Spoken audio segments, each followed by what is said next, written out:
to notice, no one seems to care. Oh, can you hear the headline scream? A broken world inside his dream. The devil's talking, don't you listen to the wrong. His words are poison, his voice is strong. Can you hear the headline scream? A broken world inside his dream. The devil's talking, don't you listen to the wrong. His words are poison, his voice is strong.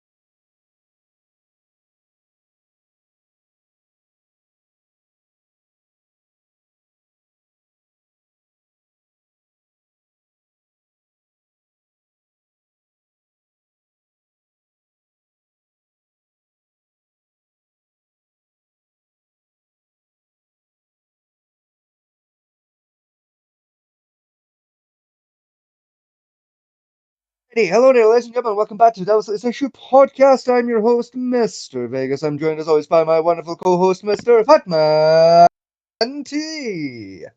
The early 2010s was a golden age of arcade machines.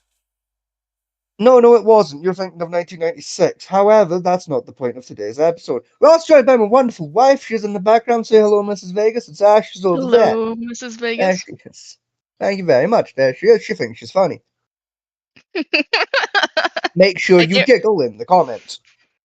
Don't worry, we still have leverage over Anyway. Oh, her. Yeah, you forgot about that. Yeah. I hope to every single time we do this, every day. I hope we get to a day where one of these days it's just so stressful for one of you guys that you just forget about it, and then from then on your life is amazing and happy, but you completely forget about it because of that. Yeah, it's Yeah, never gonna happen. But I tell Yeah. you this, Ash, I have eidetic memory. Ooh, So the stop odds of that- doing that. So the odds of that happening are minuscule at best. that as well. I've been stressed since 2012, so I got notice Yeah, no. about it as well. Dude, No. I forget it every session. Why can't y'all? Dude, do I just have early dementia or something? We should I mean, not like unpack a that. little bit, but like No, what you have is called That's- American brain cells. They're Probably there, but they not. don't No, function most fully. people my age can remember, like, how they should. Oh my god, a morning dove! Oh, she's so pretty. No, Ash thinks of ADHD. fucking squirrel.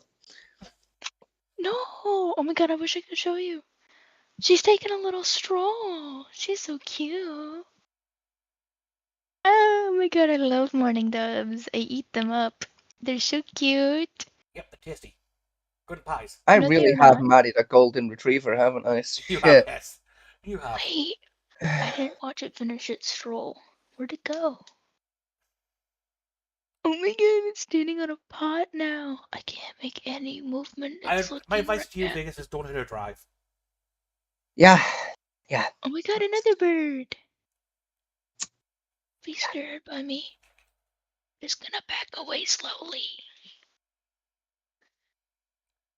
I'm hoping I'm hoping it didn't fly away. It didn't. Honey, if I ever have to say the words "stop touching the wild animals" out loud to you, I'm leaving. I'm sorry. I can't do that again. No, what you do I can't is, have another person in my life I have to keep reminding to not touch wild animals, please. no, what you do is the way you cure this, right, is you eat any animal she gets an emotional bond with. That's fair. I keep threatening to do that. Because like Loki, I like hunting and fishing and shit, and she likes deers, but she don't like eating deers.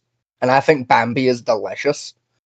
Bambi is delicious. It's like I keep trying to do that. Of like I'm gonna hunt Bambi, right? Butcher him up into a lovely mince, and then just like label the bag as like lamb or something.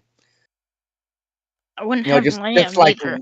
just lie my ass off about what's in the bag, You better flavour you it know, as and then beef. just never tell her she ate Bambi. You better flavour it as beef and put it in burgers. That yeah, oh, it's probably a better idea. It's like low-key venison burgers are fucking fire. Venison burgers with a They're nice fucking great. blackberry sauce on top. It's delicious. Deer tastes awful, and you guys are so mean. It It tastes Those genuinely delicious. does. poor deer. It's It tastes beautiful meat. awful, It does and you not. It guys are is a so mean. lovely gamey If it meat. tastes It's awful, delicious. that means the person who's hunted it has not butchered it properly. Or the person cooking it doesn't know what the fuck they're doing. Yeah. I had deer once because I got tricked into eating it. Did a Who friend hunt cooked it? it? No, my mother. Yeah, that's your problem. Your mother And cooked it. then she told me, no, it was. I will never admit to that actually out loud. Cause fuck you. That's why. Let's say best with most game animals, we got to do is go make sure you bleed them properly first, because the blood in them Yeah, They can taint the meat. yeah, no, they killed the deer by themselves. Joe and her, and then or not Joe and her. Joe killed the deer, and Joe like hung it up by its like back hooves, chopped its Mm. head off, and should I say sparrow cold? Yeah, I'd say sparrow cold. What is it called? I mean, the question is, You know, a how, thought's just occurred to me actually, low key. what's that? What? See, because you have to drain all of the blood out of deer, right? Uh-huh. Does that mean that deer is by default halal? Yes. Well, no, because halal refers to the method of dispatching. So, would it be true halal? You've got to hang it while it's alive, and then cut its throat. Yeah, fuck you, right? Yeah. I thought I was onto something there. I was like, wait a minute, lads. I think I've solved the halal problem, but no, I haven't. No, I thought I was onto something there. I thought I'd really figured it out. There's many a Muslim scholar saying that the method of how we hunt now, by killing it first, then hanging up and drain the blood that way, still counts because the halal preparation is a religious ceremony in thought, not practical. So the fact of draining the blood by hanging it straight down does therefore count as halal. Well, that was my understanding of it. Was like it's like it doesn't matter if like my understanding was it wasn't like the killing that was important. It was the draining of the blood that was important. So it could be alright, but like that's the main debate with around food with in the Muslim community at the moment, because there's many of the Muslim sects, like there's some of the older ones, who want to bring pork into the diet because it's cheap and that type of thing. You know, pork's relatively yeah, I cheap can't to imagine produce. that going over well. Well, that's the argument. Is there is a ritual in Muslim society that does allow for the cleansing of pork in order to be able to eat over a special religious thing, and that. And what the one's claim now says, the main process of how we process meat anyway is religious based, and that. And the only difference you're doing is for the last 3 months of the pig's life, you got to feed it like only vegetable matter and acorns or some shit to purify its goddamn soul. Yeah, that's all. To my understanding, granted, I'm not the most knowledgeable person when it comes to the Quran, so I could be like talking out my ass here. But to my understanding, which again is a limited understanding, that like religious practice for like purifying pork. Again, if I'm right in my memory here, the idea of that was it was only supposed to be used like basically like when like you didn't have anything else to eat. Yes. Of like you were out of literally all other options, so it was a way of like basically. Again, to my understanding, the idea is you're basically pre-warning Allah.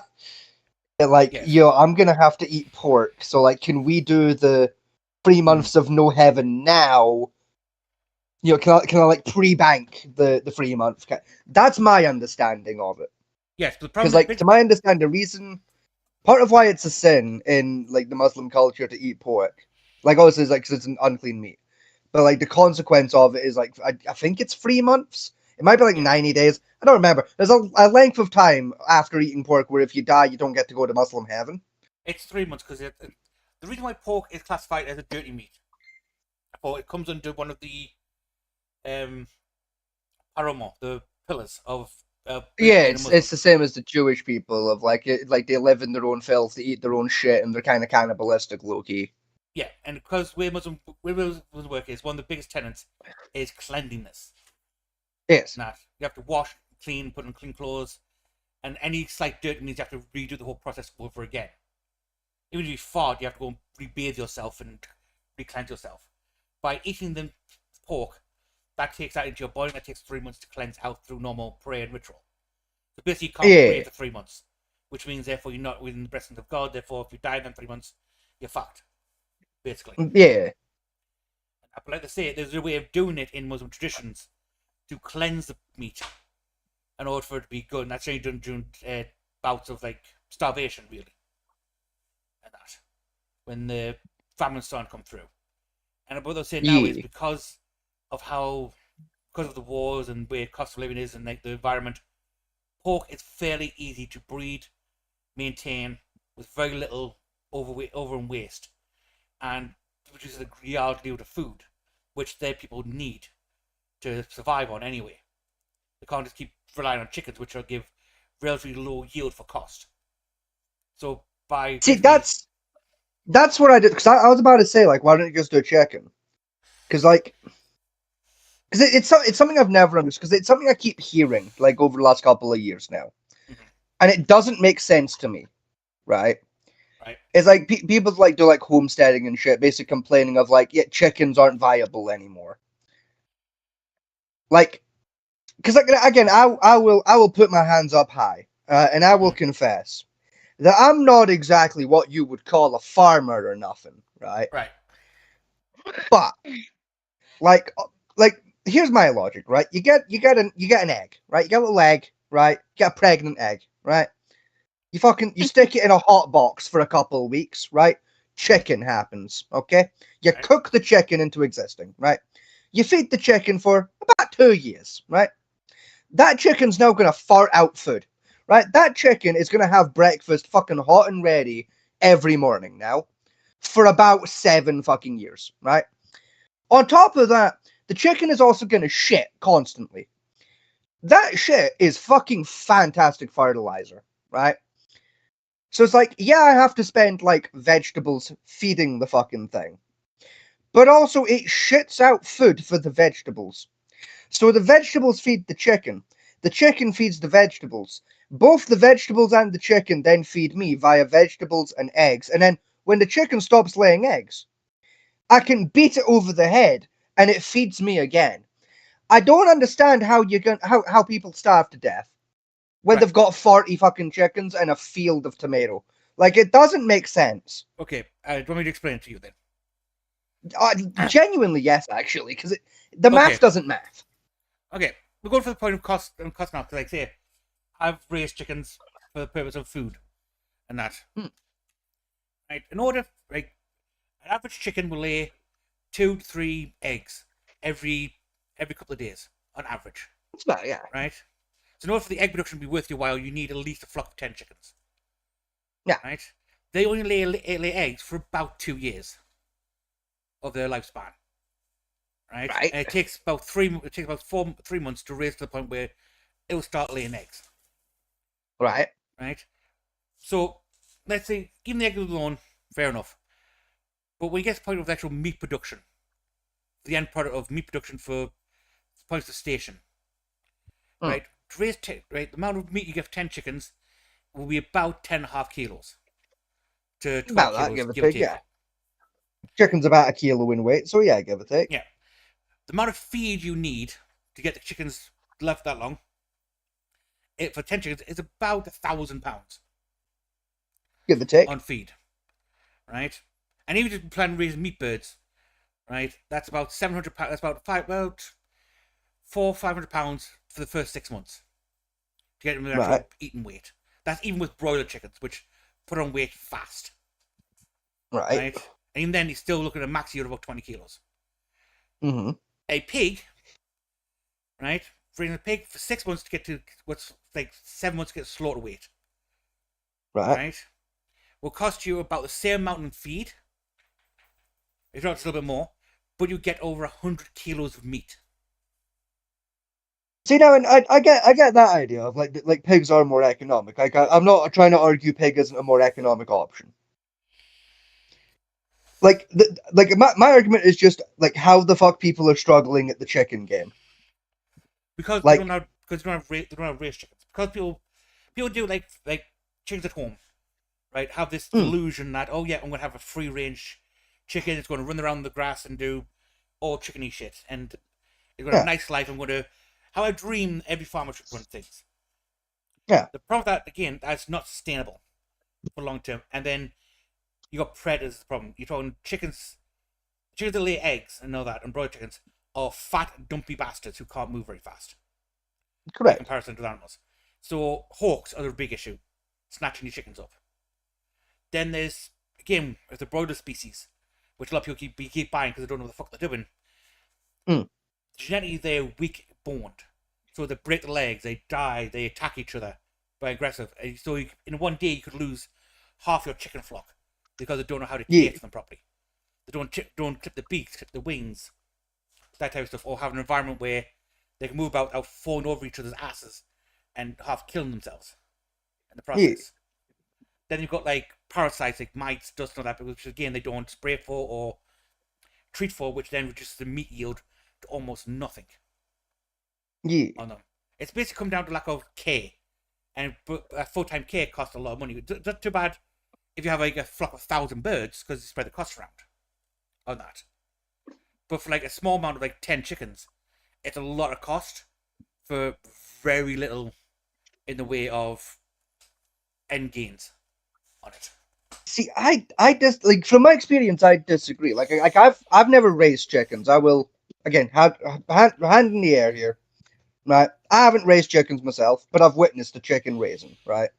Like when I was younger, my neighbor John raised chickens, right? Mm. We like he tactically acquired my back garden. He built like a little coop system for his chickens, right? Man had about 10 chickens, right? Say about 10, right? We're gonna say it was 10 for the sake of argument and math, right? With those 10 chickens, right? Do you know how much it cost him to feed those fucking chickens? Like for the year. Well done. Literally fucking nothing. Like his chicken feeding was free. Do you know how? He grew fucking wheat and corn in his garden and just fed them on that. He then had a different bit of his garden where he grew fucking fruit and veg for himself. That's the thing though, wheat and corn are good products for you human feed, so I wouldn't waste them on chickens. Personally. It works though. It works. It works, but again, I would rather Like buy the standard feed in, which has some supplements in which help give healthier chickens, help get some parasites, type of stuff in, without having to add extra nutrients into the diet. It costs about 20 quid a sack, and that sack will last you about a week. or Depending on how many again, like chickens you you could have. do what John was doing and just like you grow fucking like you grow corn and wheat. You mulch that together. You add the seeds from your other vegetables because you're not going to eat the seeds. Job done on feeding them, right? He spent about 40 quid a year spraying them on mites and shit, right? He had enough meat to feed his family, like whenever he wanted on chicken, right? He Yeah. had enough eggs to feed like his living family, right? It's like his son's family, his daughter's family, and my fucking family with eggs whenever we wanted, and still have enough spare to go to fucking market with on 10 chickens. Right? This wasn't like every couple months. No, this was weekly. Right? His wife was going down to the local market weekly selling eggs. They were making that many fucking eggs on these goddamn chickens. They couldn't get rid of the eggs quick enough. It was ridiculous how many eggs. They were making so many eggs. Right? His wife Carol started baking. That's how they were making so many eggs. She got into baking because she couldn't find another way to use the fucking eggs. Right? It was that many fucking eggs. It was ridiculous. Right? That was the reason I was like unable to eat egg for 2 years was because I had that many fucking eggs. It was ridiculous. Again, I'm not Right? Like, disputing the fact that before he's done on that one. Like it is a way of doing it, but again, there's no people out there who know how to grow fucking corn or wheat, and or have the space to do it. Once you put the chicken it's coop like in the not having the backyard, space to do it is fair. Not knowing how is stupid. It's like it's not hard to grow fucking corn or wheat. You put a seed in the ground, you water the fucker. It's not rocket science. you got to remember, like nearly 3/4 of this country can't barely keep a house plant alive. Yeah, fucking good point. But still, like all I'm saying is, if you're gonna like take the jump into animal farming, you should maybe have the basics of plant farming figured out first. But they Like, don't. That's the point. It's a case of they most of the logic is, oh well, I've got a chicken, it's a pet, and that. yeah, most And, people are fucking idiots. I get some eggs out of this pet. That's fair enough, and forget the rest of it. Yeah. Like say when I was doing it with my sisters when they were raising chickens, and they're asking me about it, I say, do not name them. These are food. Treat them as such. Yes. And to my credit, my sisters, now bear in mind, my younger sister believed that that God put chicken in packages in shops at one point. Mm. And that. And then my older sister, who's like very squeamish around killing things, both of them butchered their own chickens, which I'm very impressed by. With very little guidance from me. And that fact, my sister's husband at the time, he was more squeamish than she was. And see, that's the thing. I couldn't kill a chicken. I don't do birds. Birds aren't my. I don't like birds. Birds freak me the fuck out. So like, you'd have to grab it and butcher, like bonk the fucker. But like, once the feathers are gone, I'd be good. Like, Oh, you just get a massive, just get that. You know that big cleaver I've got in the kitchen? yeah, That's what we used. yeah, like cool. Like you do that bit, right? And once the feathers are gone, I'm good. Like once the feathers are off it, I know it's definitely dead, right? So like, you do right up to the feathering, and I can do the rest. It's fine. Unfortunately, Right, I can do all the pre-death work. I can do the post-feather work. Right, that little in-between gap of whack it and take the feathers off. That's your department. Unfortunately, traditional states that'll be your department, not mine. What tradition?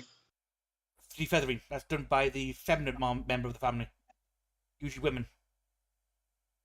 Yeah, how about you take that tradition, you shove it up your arse, right? Birds freak me out, and it's 95% the feathers that freak me out. All right, so like you can do the defeathering bit, I'll do the rest. You just get a feather basher. Yeah, even then you can deal with that bit. Like I don't touch things that have feathers. All right, I don't do that. No.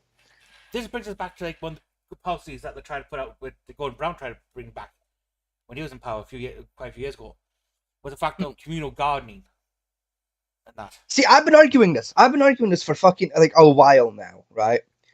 Of like, it is like the easiest way of solving the fucking cost of living crisis is bring back war gardening. Yeah. Y'all remember the fucking like the war gardens back in World War II? Yes, I remember. Right, make that allowed again. I remember the policy. Like, that policy like hear me out when I say. Yeah, like hear me out when I say it's fucking stupid, right? That like, because like we're living in it right now, you and me, fam, Auntie, right? Where we can pay rent on a house, right, with a garden, right? In that garden, I can grow flowers, right? I could grow lavenders, right? I can grow some, but not a lot of like fruit and veg, right? I can grow bell peppers. I've checked. We're allowed bell peppers. Yeah. And we're allowed fucking oh, what the fuck are they called? Well, you basically grow The ones that you pickle. You pickle them and they make jalapenos.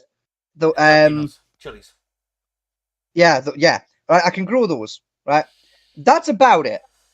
From what I can remember from the policy from how House Association has, is you can grow anything that could flowers on a vine or on a bush or tree in our front garden. Oh, you're right. I'm allowed grapes as well. I forgot I'm allowed to grow grapes. Yeah, but you don't probably can't do tomatoes because that requires a dedicated setup for which can be used for illicit reasons. So they're not allowed unless you're in an allotment area. And get your hands on which is fucking stupid. Getting your hand on allotment is a pain in the arse because they're ran by twats who've ran them since they don't have fucking time and don't like anyone coming in on their turf, because what they like to do is, because what they've happened with a lot of solutions is, if I get a plot and a plot comes empty for I think 3 months, I can then pay for that plot and expand my plot. And then do that, keep doing that. So end up like half the allotment sections get taken by one twat who wants to use to raise horses on. Because you want to pay a Yes. stabling fee, Yes. which is half the problem we've got at the top one of ours end. After there. Correct. No, but like hear when it's like when I say it's stupid that I can't just like grow up like whatever plants I want in the garden I fucking pay for. Yeah. Like hear me out, it's stupid. I have to pay for a garden, and then pay for a second garden to do gardening in though. Yeah. Hear me And out when I that- say that doesn't make sense. Another second garden, right? The restrictions are over half the plot has to be what's planted as what's called classified as edible plant matter. Yeah. And that does not include trees. Fruit trees going to make up, I think, 10% of that total number. It's about that, yeah. Right? You're limited about size of plot you can shed you can put on there, just like for storage and seeding. And the cons get broke into because they don't fix their enemies and blame you, saying, "Well, you should put the fence up." That's your fucking job. Literally, We right? pay you the And it's fees just for to that make it reason. worse, right? To make all this even stupider, right? It's like people at home, you might be thinking, well, there's an easy fix for this, right? You buy a field, right? You buy like an empty field that you own the field, therefore you can do what you want, right? Wrong, motherfuckers, right? Because the government also has rules and regulations in place about what shit you're allowed to farm in the field that you own and how exactly you're allowed to farm it. Yeah. Even if it's for your own personal fucking use. Yeah, because if you buy any field in a greenbelt land, you can't farm it. You've got to leave it green and well flowered. And if you try to change its usage for that is a bastard take like 5 years. Then the cost of that. Even then, right? Let's say, right? I managed to find a field that I'm allowed to farm, right? Mhm. It's in a farming area. I'm allowed to farm in it, right? Even then, right? If I want to grow potatoes in that fucking field, I have to grow like potatoes from a list of about 5 species of potato. Bearing in mind there's over 180 different fucking species of potato. I'm allowed one of 5. All right. And depending on which one of the 5 I pick, there's about 19 different rules about how exactly I have to plant those potatoes. Yeah. And then another 40 different rules about how I can harvest them. And what chemicals I can use on them. And like what machinery is allowed to be in the field. Right? And you'd think, well, if you're commercial farming, you're going to sell to market, that makes sense. And yeah, it does. It starts making sense when I'm farming fucking potatoes for just me. Right? So the only one who's going to get cancer from my bad choices is me. That's not the right. If you want, even about commercial farming, having regulations, you don't want to have a good idea what commercial farming is in Britain, right? All enough watch Jeremy Clarkson's farm because he shows you 90% of the bullshit farmers have to go through. There's so much bullshit. It's not even funny how much bullshit it is. Like it's. And then even sits in the show against, I'm better off than 90% of all farmers in this country because I have capital behind me from other ventures I can pour into the sinkhole. Yes. Hence why I get like new machinery and random things on, try and test out how well they work as a farm implement. And that. He's putting his own money in there, not the money from the farm. If he's relying on the farm capital, he's fucked. Like Loki Clarkson's farm is just Top Gear for farmers. Like unironically at this point, like most of the show is I've bought a new tractor. Here's my review of the tractor. Like that's the show for the most part. I watched last season. I watched the last year's season because and he started looking at like the idea of future farming. How can we make farming in the future? And he went like robotic farm machines, that type of stuff. And he was testing them out. Like say you got a remote control plow robot which plowed the field for him. So he said, I can set this away, I can go off and do something else. I'm not and like say Caleb, who's my hand, he can go out and do something other work that needs to be done on the farm. And this just left to do this by itself and seed by itself. Yeah. And he says that robot's $100,000. But it saves us from working on like 2 people working this field day and night. We can just set this away and it runs 24 hours a day doing the job for us. And that. Then he's using, it makes more sense. They're using drone footage to try and test for soil testing to make sure where the targeted nutrients in the soil that higher yield grow. He says this is all expensive to set up. Once it's set up and run normally, it does produce better yields. Yes. To the farmers. But again, it's one of the things is you've got to put that cost of money in first. And the only way our farmers can do that is if the government gets involved and pays for it. Literally. Because last year, it would help with the problem we're having. Because last year, because of the weather last year, right? You know how much money his farm actually made after paying all the fees? No, because I've not watched the new season yet, but I'm gonna guess about 40p. £61. Sounds about right for modern farming, yeah. £61 he made because the Yeah. drought wiped out half of his fucking crop yield of his high value crops. Yeah. And that. No, like it's like this things like the gardening rules in Britain and the farming rules, right? Mm-hmm. Like those as a problem on top of like the cost of living crisis, right, going Yeah. on. Like both are so overwhelmingly fucking just cunty, right? I'm at the point now. I've spent the last 2 months of my life unironically researching how difficult it would be to just bullshit my way into having an indoor hydroponics lab. The answer is not that difficult. Yeah, it's much easier to do in if we did like what's called stack farming, which is basically a warehouse full of hydroponic equipment and that Yeah. farming that way. The regulation of that is so small, even though the risk of causing damage to the people by eating them because of the chemical slurry used for growing in is much Yeah. higher. But the regulations are so low on that, it's a piece of piss to do.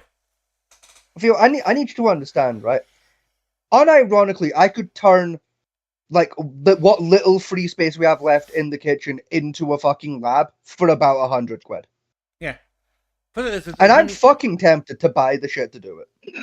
as I say, if you there's a trend in London. I know some of the big high rises are abandoned. Yeah. People are buying those out, making sure they're structurally sound, and just building hydroponics from the top floor all the way down, farming. Yeah. And then making bank on it. But like this way, I'm not even thinking like money wise. I just mean like because I'm sick of paying ungodly amounts of money for tomatoes. Like I'm sick of paying £1.80 for 6 fucking tomatoes. I remember the days it was 90p. Like I remember the days with 50p. yeah, you know, like for the like hear me out when I say I miss the good old days when cooking Italian food was fucking cheap and easy. You're welcome. Thank you. Like I am this fucking close to turning what little kitchen we have left into a fucking hydro lab because I'm just tired and I'm bored and I don't think the council can stop me. Like I've checked the housing rules. There's nothing in our fucking in our fucking like housing agreement says I can't grow shit inside. No. That's what I'm hoping for this new prime minister. Right, he's got some ideas coming in, like set off some government land for that with subsidies for people who want to do homesteading, that type of stuff, and all that, and which sounds good on the surface, but what land they're going to sell is my problem.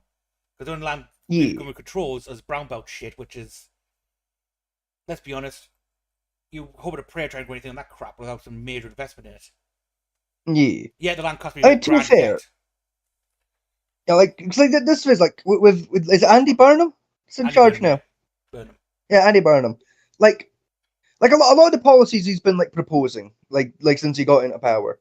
Like I've agreed with a few of them. There's two I can point at and say that I don't like that. That's fucking stupid. Right. Because one of them I agreed with initially until I actually looked into it and went, oh yeah, no fuck, that is a bad idea. Right, and the other one like we were talking about just before the show, and like you got my fucking thoughts and feelings on it like there and then, because I had a fucking instant visceral reaction to it. But the one like I had to look into, like I'm gonna bring up first, because I think it's more interesting in my opinion. Because it's a hit or miss thing, like in my opinion. It was proposally put forward to basically open up the is it 2 new oil fields up in Scotland, Yes. off the coast? That's right. 3. All right, so the 3 new oil rigs like off the coast of Scotland. That's the one I disagree with him on. That's the one I heavily disagree. The rest of that proposal, right, of like we're gonna do nuclear power plants, the mines, maybe steelworks, love it, great ideas. The oil fields is where I think he's a little stupid, right? Because he came out and he was like, we're gonna I want to open these 3 oil fields because it's gonna reduce the petrol prices, right? That's the idea, right? Yeah. here's the flaws, right? Here's the big fucking flaws with that plan, right? Flaw number one, right? The oil fields and like the oil mining rights aren't controlled by the government. The government doesn't see a penny of that. It's all private companies that do that mining. It always has been. Yes. Those companies are also the same companies that then turn that raw oil into fuel and directly control the fuel prices. Said companies, despite the cost of producing petrol, manufacturing it, mining it, etc., all going up, thus putting the prices up. They've been making record-breaking fucking profits for 6 years straight, right? Which leads me to believe, right? Because when I say record-breaking profits, I don't just mean, oh, number go up, as in like last year we made 30 billion, this year we've made 40 billion because, we doubled the price. No, as in like 4 years ago, they had a profit margin of 180%. This year, they've got a profit margin of 632%, right? Yeah. So it's like, when their profit margins are that much higher, they can already drop the price of petrol and not notice. Having more petrol isn't gonna get them to do that. The problem you've got with It's just gonna give them more petrol to sell at the same price for more money. the biggest problem you have with where oil production works, right? Because the most stupidest thing on the planet is, although it's the same Yes. company, it's a different part of the company which is technically separate. So the ones drilling Correct. for the oil, right, Yes. are set up in a way that they're detached Yes. from the refineries. So they They are, sell yes. their barrels to the refinery. The refinery then Yes. processes it, then sells the byproducts off to the rest of the industries, as the petrol, Yes. diesel, the products, plastic, that type of stuff off, right? Yes. The problem you've got is the oil field people selling it sell what's called future barreling, They do, yes. right? So the barrels we're using now, we already paid for I think it's like 5 years ago, Yes. right? Which is why with the cause raised the price, bought at a high price then, therefore the prices go up now. Yeah. Right? Now, So even if they produced the new fresh oil, a lot more of it to drop the price down per barrel per barrel. Yeah. Right? The problem you've got is that still affect the price we're paying now for another 5 years. well, and that's part of the problem. That is part of the problem. I will grant you. It's not even tip of the iceberg of the problem, though, right? That's so far down the list of reasons this is stupid, it doesn't even register on my radar anymore, right? Because here's a much bigger fucking problem. Like, that's like, and it's been a problem for fucking 40 goddamn years now, and is pretty much the leading reason petrol is fucking expensive in like Europe right now, Oh yes, right? taxes. No, it's not even the taxes. No, it's even fucking stupider, right? Is see like the oil companies that like they drill the oil in Britain and then turn it into petrol in Britain. Yeah. Guess where they sell that petrol? Europe, and then we buy back from Europe. Correct. Right, so they don't like take our oil and make petrol and then sell it to us. No, what they do is they take our fucking oil, make petrol, and then sell it on not just European market but the global fucking market to whoever's willing to pay the most for it. Yeah. Then our local petrol station companies buy it back from them. Yeah. It's what's called, I call it the bacon fallacy. Right? Yeah. Because it's the same thing with bacon. Every It ounce is. of It's bacon. this thing. It's the same with literally everything this country manufactures, and I despise it. Yeah, because I looked into it a while back because of bacon. I was wondering why is all bacon so expensive for? And the reason why it's so expensive for is we breed the pigs, we raise the pigs. Yes. Right? We slaughter the pigs. We then send the pigs to, I think it's Norway these Denmark. days, that fucking handles 90% of our slaughter. Nope, all bacon goes to Denmark. And then gets processed in Denmark, then sold back to us at an exorbitant price. That's, including the import fees. Like, it's so fucking stupid. Same with prawns, like prawns and langoustines. Right? Yeah. All our prawn langoustine sales are scooped by the fishermen in the North Sea, brought into Yep. Scotland to sell. Europe Yep. then buys them. Only Europe buys them, we don't buy them. Then Yep. the Europeans sell them back to us at a Yep. higher price. Correct. Which is the stupidest thing on the planet. And the reason the people It's literally the stupidest shit on the planet. we don't eat enough prawns for them to justify the sale to Britain directly. And I was thinking, yes, we fucking do. We literally do. It's Like this is what makes it maddening to me as well, right? Like the way like the global fucking market works, right? It's like I don't know about you, Fat Man T, right? See, when I was a child, right? When I was like a young little baby, right? When I was but a lad, searching for my true vocation, right? My father said, "Now, son, this choice deserves deliberation," and then we sat down and played fucking Monopoly all the time. We played a lot of Monopoly, did me and my father, right?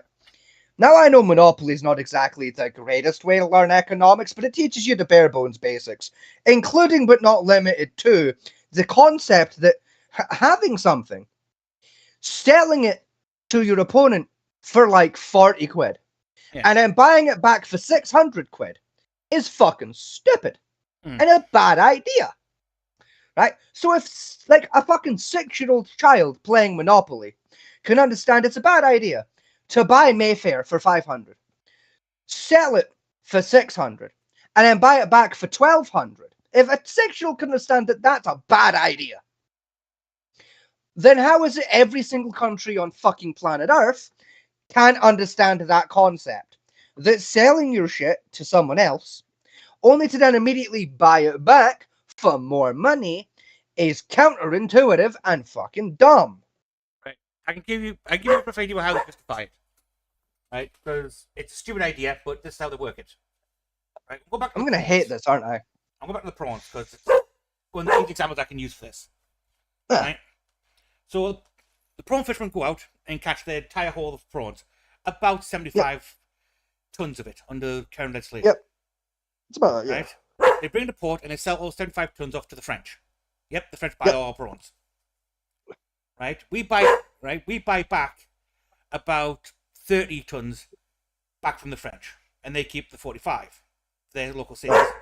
The reason why I go that way for is where they justify it is the cost of going out and getting only 30 tons of prawns to bring back to sell. Right? Because that's how much our market can absorb per trip. Yep. Right? It's less cost effective for the fishermen than it is to get the 35 tons and sell that wholesale off to France for a fixed price. They're guaranteed that money at that fixed price. Mm-hmm. Right? So they always go out to fill their hauls instead of bringing back smaller hauls and going out more frequently. Mm-hmm. Right? Make sure the market can absorb the amount they're turning in.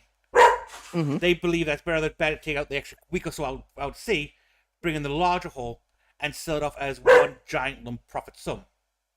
Okay, right. Excellent point. That's how Counter proposal. Right? Counter offer to that idea, right? Mm-hmm. Go out and do the fishing, get the 75 tons, right? Yeah. Bring it back to port. Sell it to the port, right? Mm-hmm. When it goes into the port and the port's like, buys it. Since we know we're going to have to buy back 35 tons, rather than selling all 75 tons, right, to buy back 35 tons, what if we just didn't sell that 35 tons in the fucking first place and just shipped it straight to where it would go after we bought it back? Because with prawns in particular, the contracts they have is to buy the whole, not buy the tonnage. So what if French markets have basically says, we buy your entire lot for this, and you can't break it out any portion to sell separately. We buy a whole haul or nothing at all, and you're going to waste the prawns. That's how. So what if, and hear me out here, we just phoned the French and said, no, fuck off.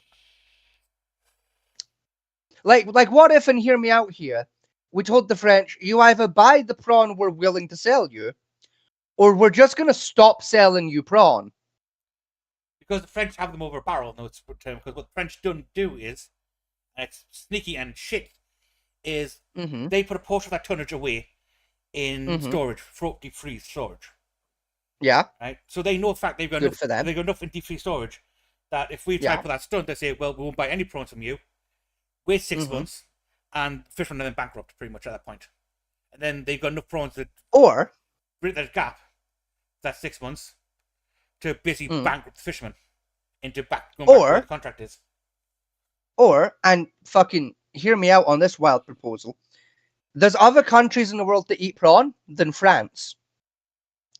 We just sell, the fucking excess prawn to literally anyone else. Yeah, but that's the problem. Spain, Portugal, fucking Germany, Norway, Iceland, America, Brazil. Yeah, and That's 7 countries off the top of my head that like prawns. this is the sneaky thing they did though. Because of the way the EU was structured at the time when these deals were made, Yeah, right? We couldn't trade anything. We had to trade as part of the EU as a whole. So Britain yeah. could not trade our products with other countries separately. We had to go through the EU market itself. Yeah, we couldn't back then, correct. You know how we're Right. not in the EU anymore, therefore we actually fucking Ah. can. That's because of the right to fishing rights. Now the problem is though, Yeah, our government has now entered talks again with the EU to bring back that Yeah. trade regulation. yeah. So again, where we were And- tied to the European market, and they dictate our contracts we And- can and can't use. See, but what if we just didn't though? Like, hear me out, right? Fucking crazy idea, right? What if, like, you know, we entered the European free market again, right? We went back to that system, right? And then we remembered the fact that the European Union would be called the Third Reich if it wasn't for Great Britain, right? Yeah. So we told them to go fuck themselves and just did whatever the fuck we want instead. Then they stop us transporting. Like, and how exactly are they going to stop us? Like, hear me out when I say NATO can't find a fucking haystack in a fucking farm, right? Hear me out when I say they can't stop a farmer from fucking plucking an apple, right? Like how exactly do they propose to go about stopping us doing literally anything, though? Like, it's Europe, right? Like, on the list of countries that I'm worried about, militarily, financially, in any regard, actually, Yeah. Europe sits smack the fucking bottom of that list. I'm more scared of North Korea trying to stop us doing shit than I am France, Now, right? if our military fleet was back to where it used to be, right, 20 years ago, Okay, even without the fleet, right? All I'm saying, the French can't stop a bunch of fucking dickheads in Lilos crossing the fucking they don't strait. want to. They can't stop dickheads in Lilos. How the fuck are they gonna stop a cruise ship full of tomatoes? They don't want to stop the libels. Basically, the problem is like all shipping routes come across a coastal area at some point, right? Yeah. Particularly picking the Europe, going like around Africa and all that type of stuff. Then like Correct. going through the Hormuz Strait and the Powder Canal, Yeah. and all that type of stuff to go to rest like India and China, where our products be Yeah. worthwhile. Yeah. Right? Cost-effective way of shipping is by cargo ships. Now, Correct. Europe blocks access to those. Excuse me. Right, to stop us doing it, therefore become more costly and not worth the funds to send the ships back all the way around, say like Africa again, to get back to thingy, back to where. Well, we here's a wanted them to fucking solution, right? A radical proposal. Hear me out when I say that's what fucking guns are for. be. Yeah, so If we take the cargo ships and we just weld some big fuck off guns to the front of it, what they gonna do about it? because merchant ships aren't allowed to carry firearms anymore. They're allowed to hire PMCs to guard the ships. They can't. Mhm. They can only carry something what's called maximum of class 3. So they can allow Okay, like says who? RPGs and stuff. NATO. They're not NATO. UN. Fuck NATO. Fuck 'em. UN international. Do it treaties. anyway. Basically, arming a cargo ship, therefore makes it a warship. Therefore, it's a war crime. Yeah, fuck them. Do it anyway. And that. I don't give a shit. Do it anyway. Like, hear me out when I say if they want to rape us, how about we just rape them back by just doing some unhinged shit? Like, what if we just do a Canada and just go Geneva Convention, more like Geneva fucking suggestion? How about fuck around, find out? How about we just do it anyway? Back in 2 seconds. Run the loop quickly. Like, hear me when I say Europe literally can't stop us though at this point. Like, fuck them. I'm telling you, they should let me be Prime Minister for a fucking week. Let me run this country with executive power for one fucking singular week. I would fix this shit in an afternoon. I'd spend the rest of my time just hanging out. Right? It'd be so simple. It's fucking, this politics bullshit is not that complicated. They just want you to think it is. Fucking. Contracts can be fucking changed. Get fucking whoever the fuck runs France these days on the telephone and give me an hour with him. Right, I'll get this fucking trade dispute figured out. Right, step one, I'm gonna remind them about World War II and who saved fucking who in that fucking war. Right, step two, I'm gonna remind them who owes fucking who from that war too, on top of that. You know, fucking France, yeah, you wouldn't be called that if it weren't for us, motherfuckers. You'd be Germany too, Electric Boogaloo, if it weren't for us. You'll play fucking ball by my goddamn rules.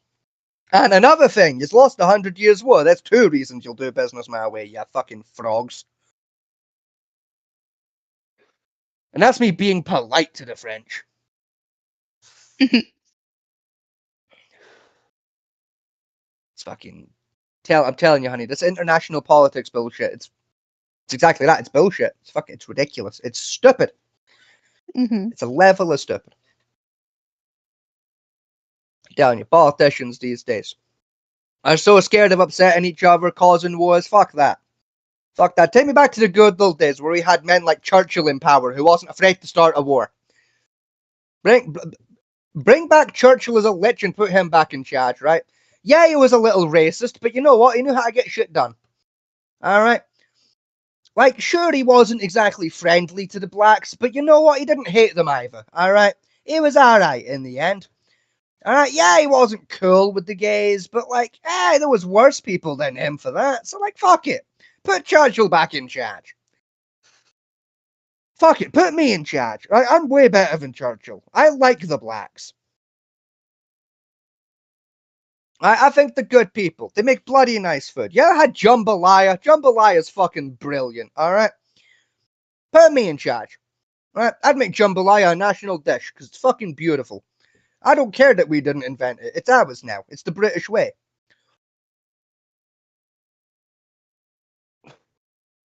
Right, the British culture is stealing other people's culture. I'm now deciding that jambalaya will now be the British national dish. Because fuck it. Right, it's my God-given right as a British man to steal another culture's thing. So I'm stealing jambalaya. And tacos while we're at it. Right, this country's been sleeping about tacos for far too long. Tacos are fantastic. We need more taco trucks.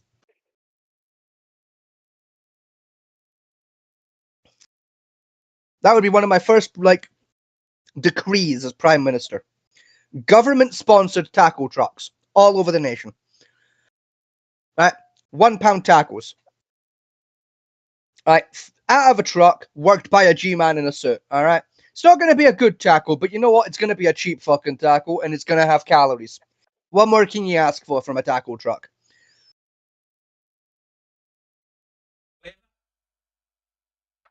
It's £1.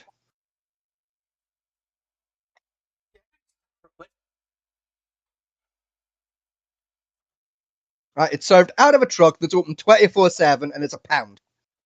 But look, I do. What do you want? I do agree. Food truck culture should be way better in this country. To be honest. Literally. Like, I like how that's the bit you agree with me on and not like the 15-minute rant of gem ideas like before it. But like, well, bully the French. Yeah, you know, like not bully the French, just fucking put the French in their fucking place and remind them who saved whose ass in World War II and who owes who money from the rebuild after World War II. You know, all I'm saying is we didn't borrow money from the French after World War II. It was them who borrowed money from fucking us and still haven't paid it back, by the way. The problem is with the French, with world politics as a whole. When I sit there and look at it and like listen to it, they say the UN committees talking, right? I always imagine of me as a fucking nursery school teacher trying to stop 5-year-olds from licking each other's eyeballs. Literally. Like the thing is though, like the thing I always think, like especially with the EU, right? It's like I'm convinced every single other nation is fucking dead set in their own belief that they won World War II. Yes. Like I'm convinced that like Italy, France, Spain, and Germany are of the opinion they beat us in World War II, and it's like, I'm no fucking history biologist or nothing, but I'm pretty sure. All y'all motherfuckers speak English, don't none of us speak German, alright? Who do you think won World War fucking II based on that piece of evidence? right? Who owes who money again after World War II? Because I'm pretty sure we don't owe Europe any World War II money. I'm pretty sure Europe owes us World War II money Oh, that's right. exclusively. It's one of the stupid arguments I had a blast somebody the other night on the internet with. Right, it was like, oh well, American, give the European all the money, all the equipment they need to win the World War. And I think, They no, fuck. They turned up late for literally everything. we paid for that shit. You forced us to pay for it. Literally. You didn't give us fuck all. You forced us to pay for it all. Like that's what this is like fuck it. We're gonna go into World War II for a minute, right? Because this has been pissing me off for years. All right, like the technically correct statement that America won World War II. Because technically, okay, yeah, right. Yous were there and you were on the winning team. I'll grant yous that much, right? All I'm saying though, right, when it comes to the European theater in particular, America stopped being on time as soon as D-Day was over. D-Day was the single, lone operation of World War II, where American forces were almost on time. Because about half of their shit was late, by the way. Right? Including the night before during the paradrops. Half of their troops got fucking lost. How do you get lost when you're falling from the fucking sky? You can see the thing, you're supposed to land on it. How did you wind up lost? My favorite one is the half of them got lost, right? A quarter of them didn't actually make it to the staging ground in the first place to be dropped. Correct. Right? And another quarter dropped them in Africa, not Europe. Mm-hmm. And ironically, right? Doesn't make sense, right? It's because this one gets under my skin in particular, right? Because it's like the big World War II lie that pisses me off, right? The liberation of Paris, right? Let's talk about liberation of Paris for a fucking second, right? If I hear one more fucking piece of media, ever, fucking try and sell it that the Americans won the liberation of Paris, I'm gonna lose my fucking mind. Okay? Do you know how many like American infantry units were actually involved in the battle for the liberation of Paris? It was 2 platoons and 1 armored division. Mm-hmm. It would have been, yeah, if they'd turned up. Yeah, it was 1. Well, no, half of 1. No, it was 1. The 1st Infantry Battalion were on time. Yeah, but it was only half of them. And were there for the full battle. Only half of them turned up originally, the rest of them were off somewhere else. Because correct, but you know what? I still count it. American High Command said, oh, there's another village over there we want to take instead as well. Because correct reasons. Correct. They were still there, though, right? I'm still wanting to give them the point, all right? Everyone else turned up 3 days late after the battle had finished and were just on time for the parade ceremony. They were then didn't request, no, they demanded to parade first before British forces did. Now, bear in mind, half British forces had already moved on by that point.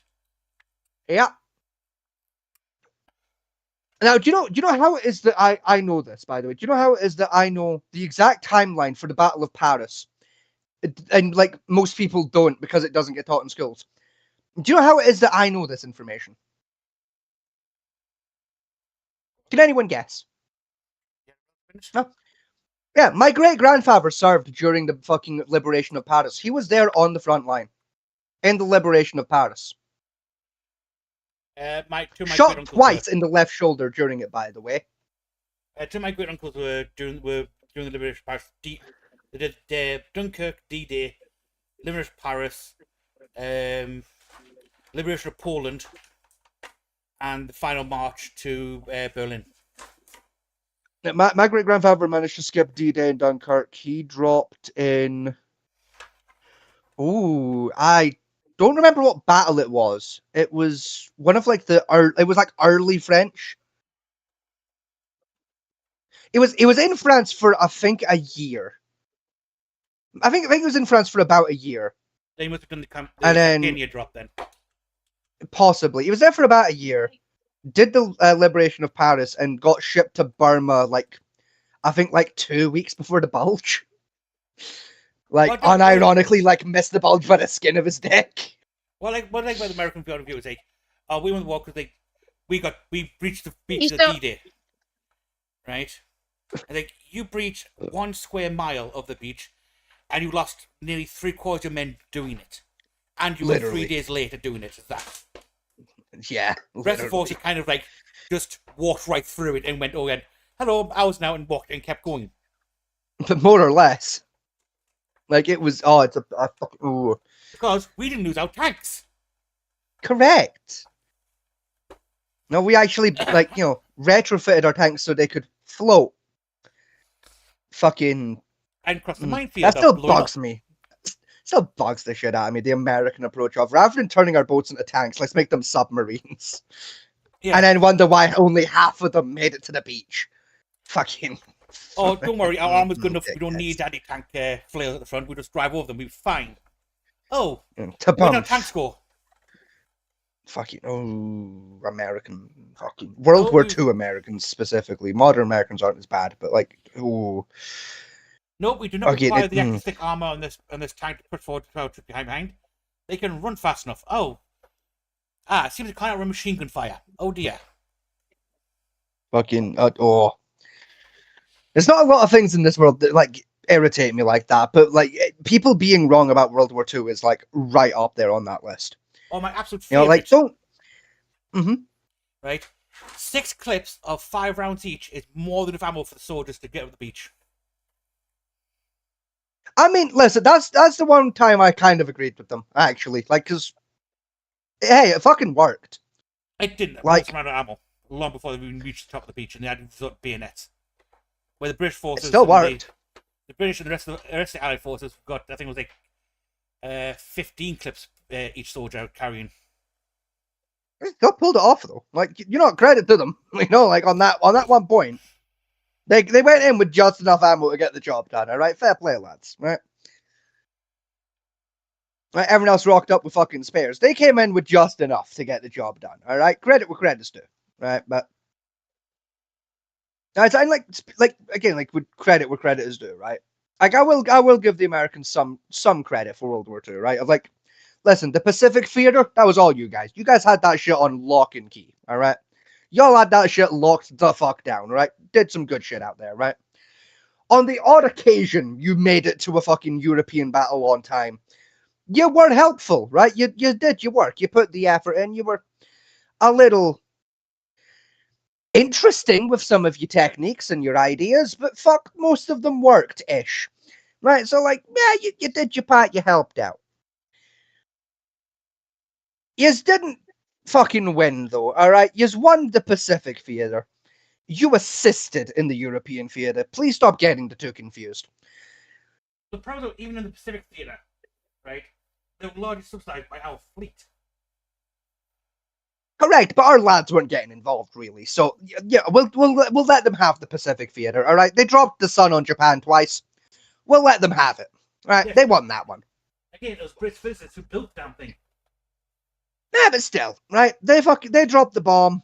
We'll let them have it. All right, they double sunned Japan. We'll let them have the Pacific Front. All right, we didn't really touch that. We'll let them have it. All right. Like, that was mostly an American war. We didn't really do that one, right? That's fine. We did Burma, that's about it, really. You know, we handled mainland Asia. They handled the Pacifics and Japan itself, all right? So, like, I'm willing to concede them the Pacific theater, right? That's fine.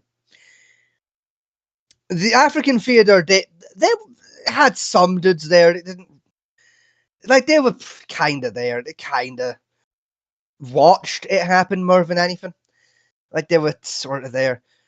You know, I'll give them Italy, all right? You know, I'll hands in the air. They did some fucking heavy lifting during the Italian siege. I'll give them that one, right? Battle of Sicily, that was all you guys, all right? Fucking A for effort, all right? Right, yeah, we were there. It was a tag team, but you know what? Y'all fucking pulled up for that one, all right? Well played, all right? That's the only bit of Europe America was really fucking helpful in. The rest of it, you were present at best. Right? It bugs me. It bugs me a lot. World War One, that's them better. See, you know, World War One, I'm willing to give everyone a pass on World War One, all right? I'm not. World War One, like 90% of the technology was brand spanking new, no cunt had used it yet. Right, so fair enough, there were a lot of fucking interesting ideas going about. Oh no, that's not. You know, we'd never seen machine guns before, all right? So fair enough, a handful of cavalry officers had to get gunned down before we figured out that was a bad idea. No, right. Well, wait. Americans World War One. Again, they believe they wouldn't deserve to see the table first. Right? Yeah. Problem is though, right? America never fully supported the war. They only sent what's called Correct. a token volunteer force. Over, Correct. right? And again, there wasn't very many. The token volunteer force. Right? They sent some supplies over, which again, we fucking paid for. Yeah. Right? And then they came in and started dictating 90% of the Treaty of Versailles.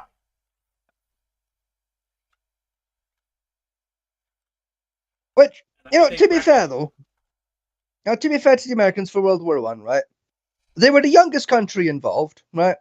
The least well funded and the least well armed. And they still did some heavy fucking lifting during the fighting. So, you know, I'm sorry, I right? feel like they do deserve like the bonus modifiers there of like they get a little more pulled than like they really should have for what they pulled off, because they did it kind of creatively, low key. They did better than they really had a right to, actually. You know where the phrase "America's always in front" come from? Probably World War One, but to my memory, it was World War Two. But I'm going to guess World War One. World War One. You know the reason behind that phrase existing? Yeah, because the Americans were bloody good at friendly fire. Yeah, the real reason it existed was if you were in a group with Americans, make sure they were in front of you and you had your gun pointed to their back. Because as soon as the fight starts, they'll turn around and shoot their own men. Correct. But hey, they still fucking won a good handful of battles. So you know what? I'm still willing to give them credit. Right? Like, do I agree with you? Of they got a bit more credit than they should have? Yeah, but at the same time, again, like youngest country involved, least well supplied, least well fucking armed, and they still did some fucking numbers out there. I mean, I can understand where most of the credit comes from. Is the simple fact is the movies came from America. Hollywood had a lot of reason why they got most credit because Hollywood exists and horror is American and they all did everything from the American point of view. Yeah. I'll agree with you for that for World War Two. World War One, like, yeah, kind of, but also like cinema wasn't that big yet, really. So it was like, I feel like it didn't make that big of a shit of a difference, but like, But I don't get it wrong. Americans did do some lifting in the Pacific Theatre. They did do some lifting. And that. Not as much. They did all the lifting, low key. No, because half the most of the supply fleet and even half the battle fleet was supplied by British warships during the Pacific Theatre. No, and that may well be the case, but also like we didn't have skin in the game, right? We were just there to like help out more or less. We were doing like in the Pacific Theater. Europe and specifically Britain was doing there what America was doing in the European My father theater. called the skill trash Right? We were in front of the present and whole observing at best. Once in a blue moon, we'd take some pot shots at some shit, but we were mostly there just to take notes and watch it go down.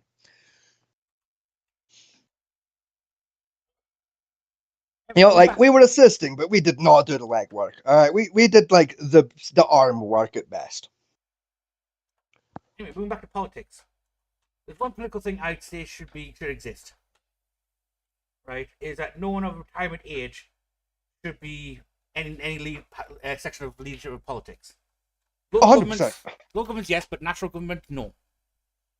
Even at local government, like hear me when I say, if you're at retirement age, you retire. Right, like being in politics is a fucking job. It's a career. I think it shouldn't be, but it is, unfortunately. So if you're at retirement age, you shouldn't be fucking working. You should be retired. So you shouldn't be in fucking politics. Right, secondly is, you can't be in politics unless you've already held a standard job for at least 5 years. Yeah, I don't mind that. You can't go to university and go straight into politics as a career. And that. I don't mind either way, really. Like, to be fair.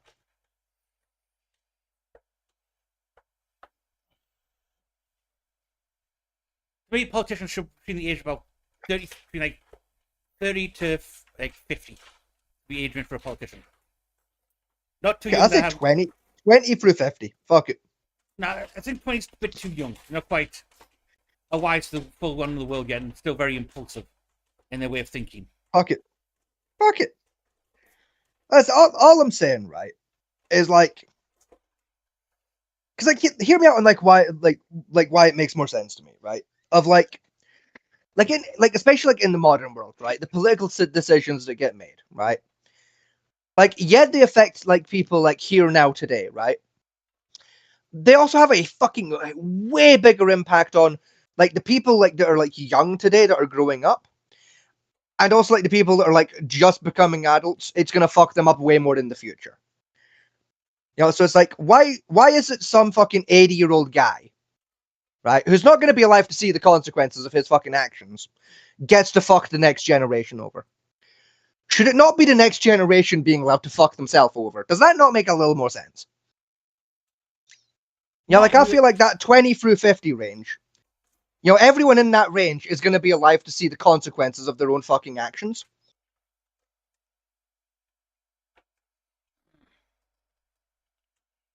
Yeah, but the concept of like not spiting the child for the sake of the parent comes to mind.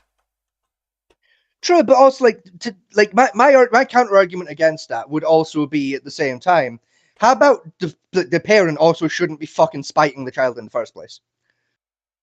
Like, how about no one spites nobody? How about like everyone gets an equal say, because that's kind of how democracy is meant to work.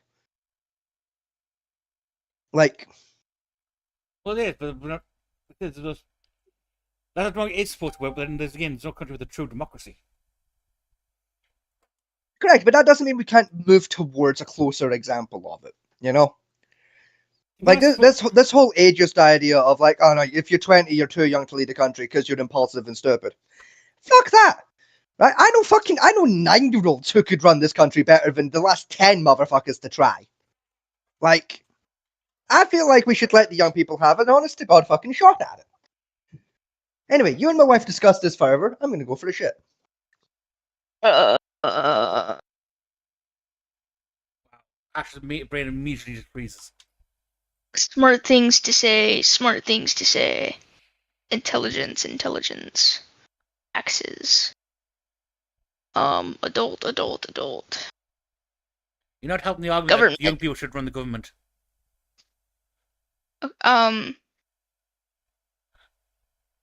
I think like 25 after your frontal lobe is developed. Sure. But I think younger than that would be crazy. And older than 40 would also be crazy. 45 at a push. Counter proposal, like not proposal, counterpoint. Sorry, right? Like to your the 25 like argument, right? Hear me out when I say, right? In both America and in Britain, right? You can join the army at 18 and therefore hypothetically die for your country at 18. If you're old enough to die for your country and vote on who gets to run your country, you should be considered old enough to actually run your country. Okay, so proposal. We make it so people can't die at war at 18?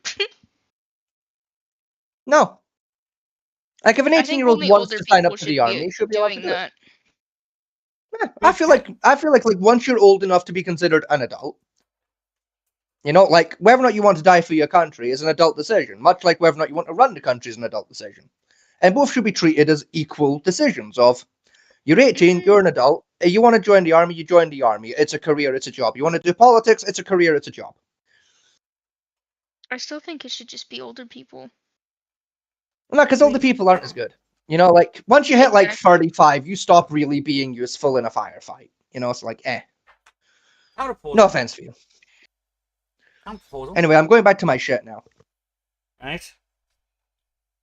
You can vote if you actually have a job and like thing that, or join the army. You can vote at 18. Everyone else has to wait till 25. Okay. I think No, not we not should, okay.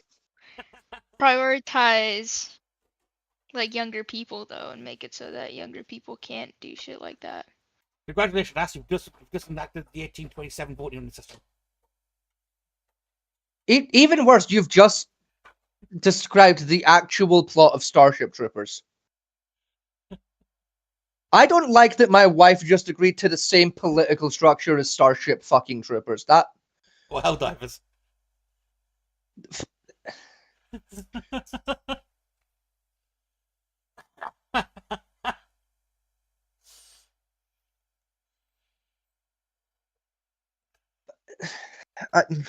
okay.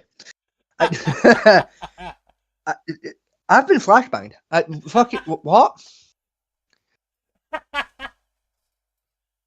He fell for my trap. It's amazing. You can vote at 18 if you join the army. Yes. Or get a Okay. normal job. Or gained in Or- employment.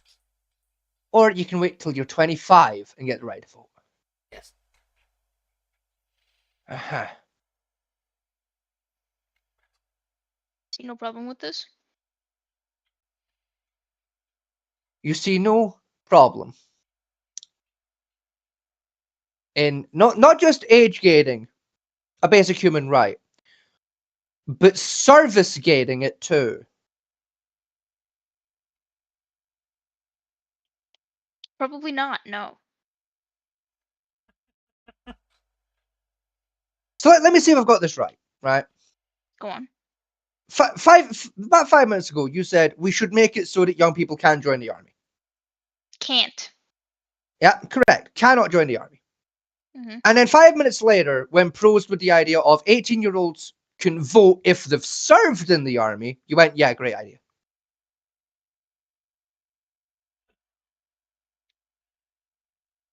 Is that what was said? I heard Yes. something completely Yeah. different. Oh. It was, you can vote at 18 if you serve in the military or get a normal job. Otherwise, wait until you're 25, then you're allowed to vote. Which means the majority of people, because like, listen, I don't know about all y'all, right? I was like begging to be allowed to vote at fucking 14, never mind 18. Like if I knew my options to get the vote at 18 were join the army, work at Pizza Hut for a year, or wait till I was 25, I would have signed my fucking conscription papers day one. I Like, think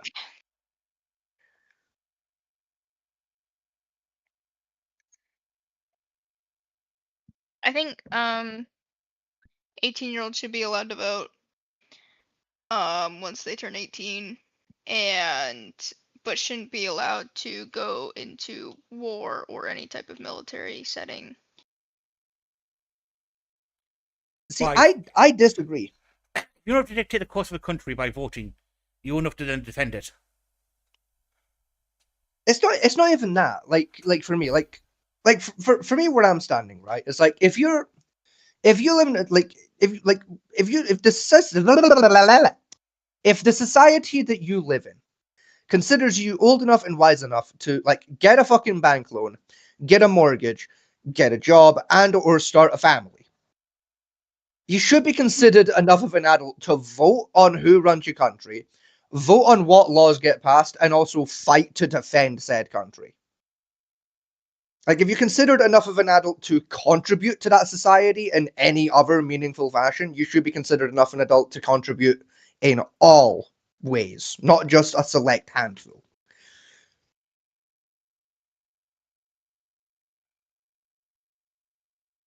I suppose.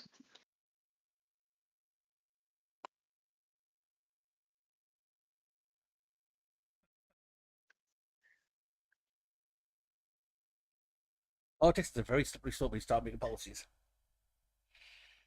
It's really not. I keep saying this. Politics is not complicated. Politicians just want you to think it is. Like, unironically, I'm convinced that that's why politics is as fucked up as it is. It's because the politicians are making it purposefully fucking stupid so that it looks really complicated so they can justify their paycheck.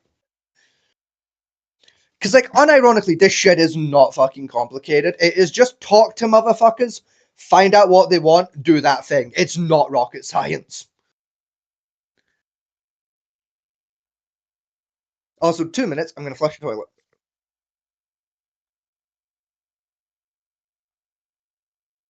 I have now flushed the toilet.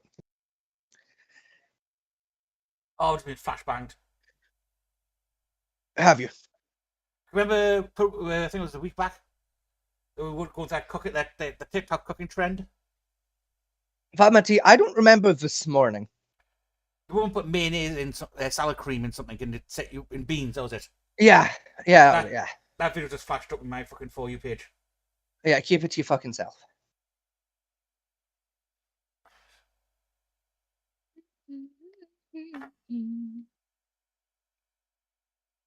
Ooh, it's fucking warm this evening. Fucking... It's 18 degrees. Yeah, I thought it was fucking warm. It is rather warm. It is. It's warm. Huh? Sorry, I've been fucking flashbanged now. Excuse the fuck out of me. What's that? Fuck off. What? Wait a minute.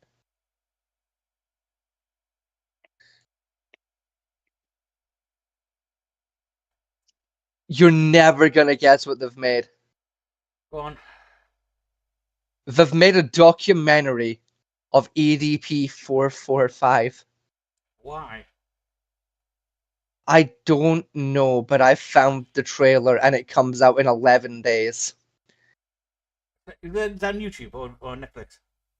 It's airing on YouTube.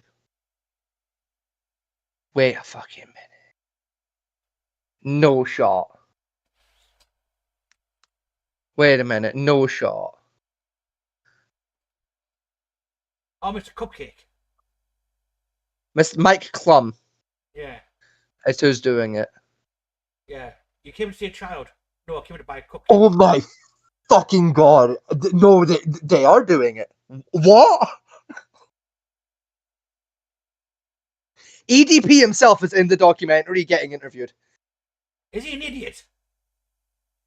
That's... You don't understand how incredible this is. Do you know how fucking genuinely difficult it is to track him down? I know, yeah. Well, there's Like- a child near him. That's very easy. Like, outside of, like, his YouTube channel, motherfucker's not been heard from in, like, 4 fucking years. And they managed to find his ass to do a sit-down interview for a documentary about him. Let's be honest. Every time EDP turns up, right, it's always been like tricked into like saying he's gonna have sex with a child. I mean, true. Like, that's more or less what the documentary's about. I'm setting a notify me alert on that fucking documentary. Like, the second that goes live, I'm watching that. That comes out August 10th. When is August 10th? Don't you dare say 11 days, because I already fucking know that. 12 days. It's a week on Monday. That is a week from Monday that comes out. I am busy a week from Monday. No. I am officially busy August 10th. Because I am watching that documentary. Right? Do you know how, like, I came across this, by the way, right? Moist Critical put out a video 2 days ago that popped up in my feed just now, saying the EDP documentary is crazy. I was like, what the fuck? Click the video, right? Went down into, like, the description, like, click the thing. Yeah, turns out Moist Critical's in it as well. Well, yeah, he was one of the big ones that tracked him down. True, but, like, Moist Critical's also going to be in this documentary being interviewed about it all. So not only do we have EDP getting interviewed about EDP, but we've also got Moist Critical turning up too to get interviewed about EDP. I wonder if you'll give Moist Critical booster seat. Let's be honest, he's a very short man. He's like 6'2". What the fuck are you on? He's 5'8". He's like 6'2". He's not. He's 5 foot 8 inches.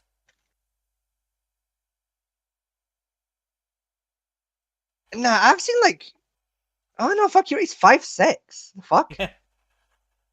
He looks like way taller. It's where the camera angle puts it, but yeah, if you actually put him alongside all these other crew members, and now that we just from the videos, he is fucking tiny. Even like I've seen some of those videos, like when he did like the blacksmithing episode, where him like some of his crew just did blacksmithing for a laugh. Like, he looked fucking tall in that video. Ah. Like, what the fuck? Since when was Moist Critical 5'6"? What the fuck? Since forever.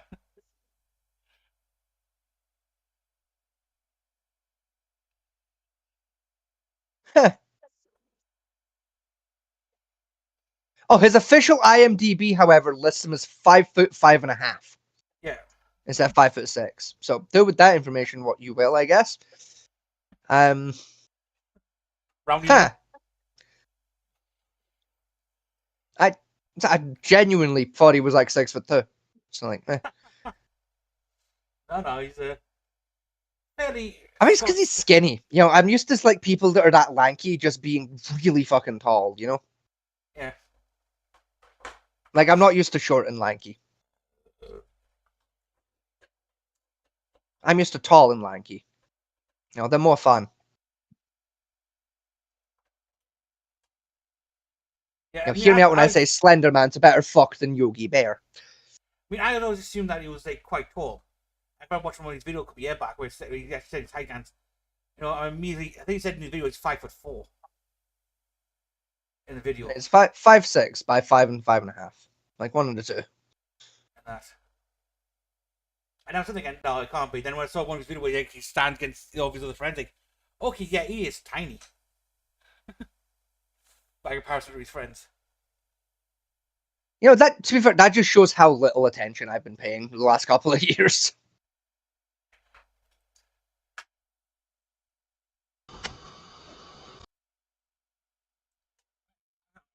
Video first to watch now.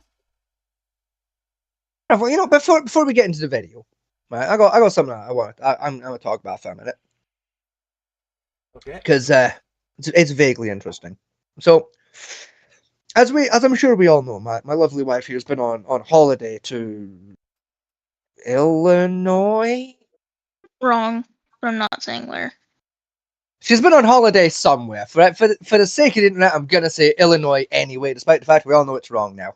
Right? She's been on holiday anyway, right? To one of the American states for a couple days now, right? And while she's been on holiday, it's been absolute fucking bliss because I've had time to sit down and play my video games I've been missing out on. Yeah. And I love you too. I love you too, sweetheart. Yeah, it's like I've been replaying like a handful of games I've been like neglecting for a little while now. Like I started like a complete run through of the Telltale's The Walking Dead. I've like restarted running that again. I've like went right back to season 1 and blitzing through all of them except Michonne because fucking fuck Telltale's Michonne. That can suck a big old bag of dick. Well, I hate it. So like I've been replaying that. Just finished season 2 earlier today. Not the main thing I'm talking about here. I just taking the opportunity I can to celebrate the fact I got to play The Walking Dead again.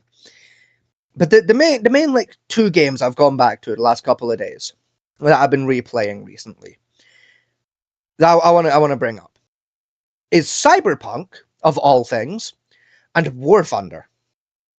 Okay. Now I'm gonna start with War Thunder because I got a lot more to say about War Thunder. Right. I started playing War Thunder yesterday. I installed it, reinstalled it on my Xbox, like fresh account and everything because I'd never played it on the Xbox before. So I got it installed. Found out something interesting. Okay. Right. See if you get War Thunder on the Xbox and you have Game Pass. Mm-hmm. Right. From the very first day you log in, right, on that account, you have 1 week of premium account access. Yeah, basically the same thing. No, they don't. They don't. Actually. Well, they used to anyway. No, they've never done it on PlayStation for War Thunder. You never get default premium. Xbox does give you default premium, which is very nice. Because this gives you like 4 times rewards in every match. Speaking of War Thunder, though, So right? I've just been power running the fucking tech tree. And speaking of War Thunder, you made me grind for that fucking plane. You haven't used it. Correct. It's on my to-do list. Alright, my schedule's not exactly been wide open for a little while. It's on my to-do list, alright? Like, I will get to it. So I've been playing War Thunder. Look, unironically, I've been having a lot of fun. Actually, I've been weird. I know it's weird to say I've been having fun when Gaijin is involved, but I've actually been having a lot of fun. I've been enjoying myself with my aeroplanes. So much so, I actually have a date, well, not a date, but like a hangout scheduled this Saturday with my friend Connor. We're gonna sit and play War Thunder together, do some planes, might do some tanks if we're feeling a little bit frisky, but mostly we're gonna do planes because I don't like tanks myself. I prefer planes. Not gonna have like a little bit of a man date with my boy Connor. Not hung out with Connor in a little while, so I'm looking forward to that this Saturday. He's not going to prison, isn't he?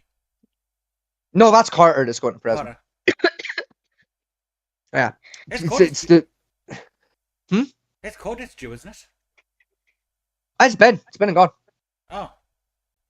He didn't take our advice. What? You didn't get a lawyer? No, he did get a lawyer. He just took a plea bargain. He took the plea deal, like a dipshit. So he's I think he's got community service and probation. So he did get away by the skin of his teeth, but he's still a fucking idiot. Because as we all know, if they offer you a plea deal, it means they ain't got shit on you. Especially straight away. Correct. So he wound up taking the plea deal. Anyway, so I've been doing that. I've been playing War Thunder, and again I've been playing Cyberpunk 2077. I started playing that again yesterday on the Xbox.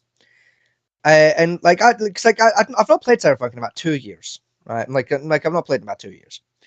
So I just took the notion yesterday. I was like, I just fancy a little bit of Cyberpunk, like shits and giggles.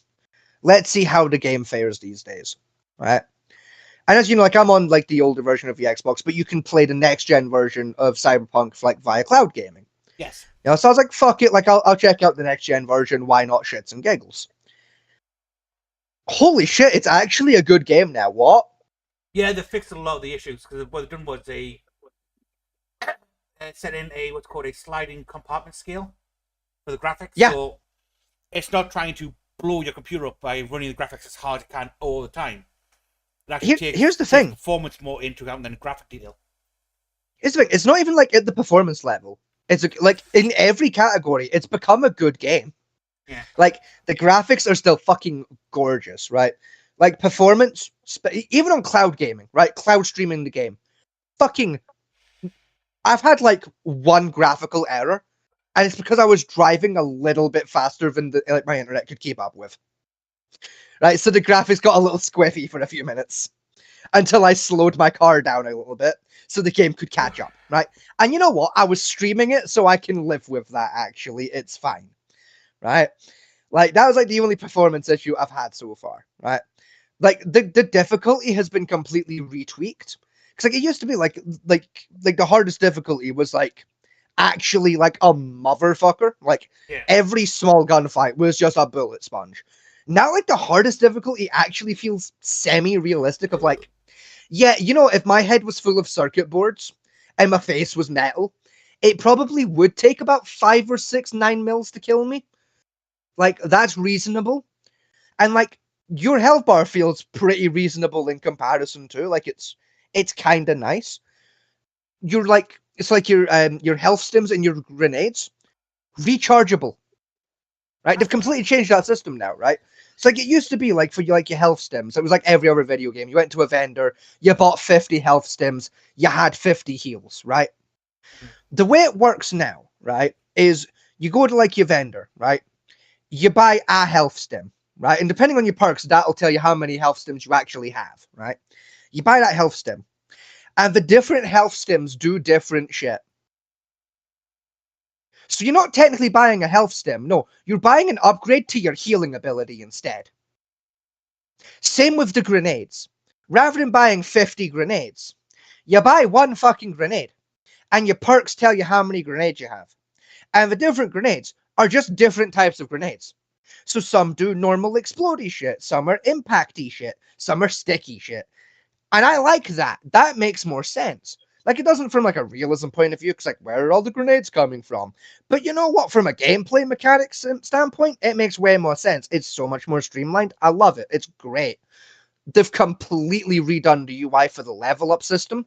So the level-up system no longer requires an encyclopedia to understand, because your level-up menu lays it out for you. Right? No longer do you have to, like, sit and try and, like, guesstimate when, like, at what level of the cool stat you unlock the next level of perks. The game just tells you. Now, it's like, you're level 6 of cool. If you hit level 9 of cool, you get these perks. If you hit level 15, you get these ones. And if you max the bastard out, you get these ones.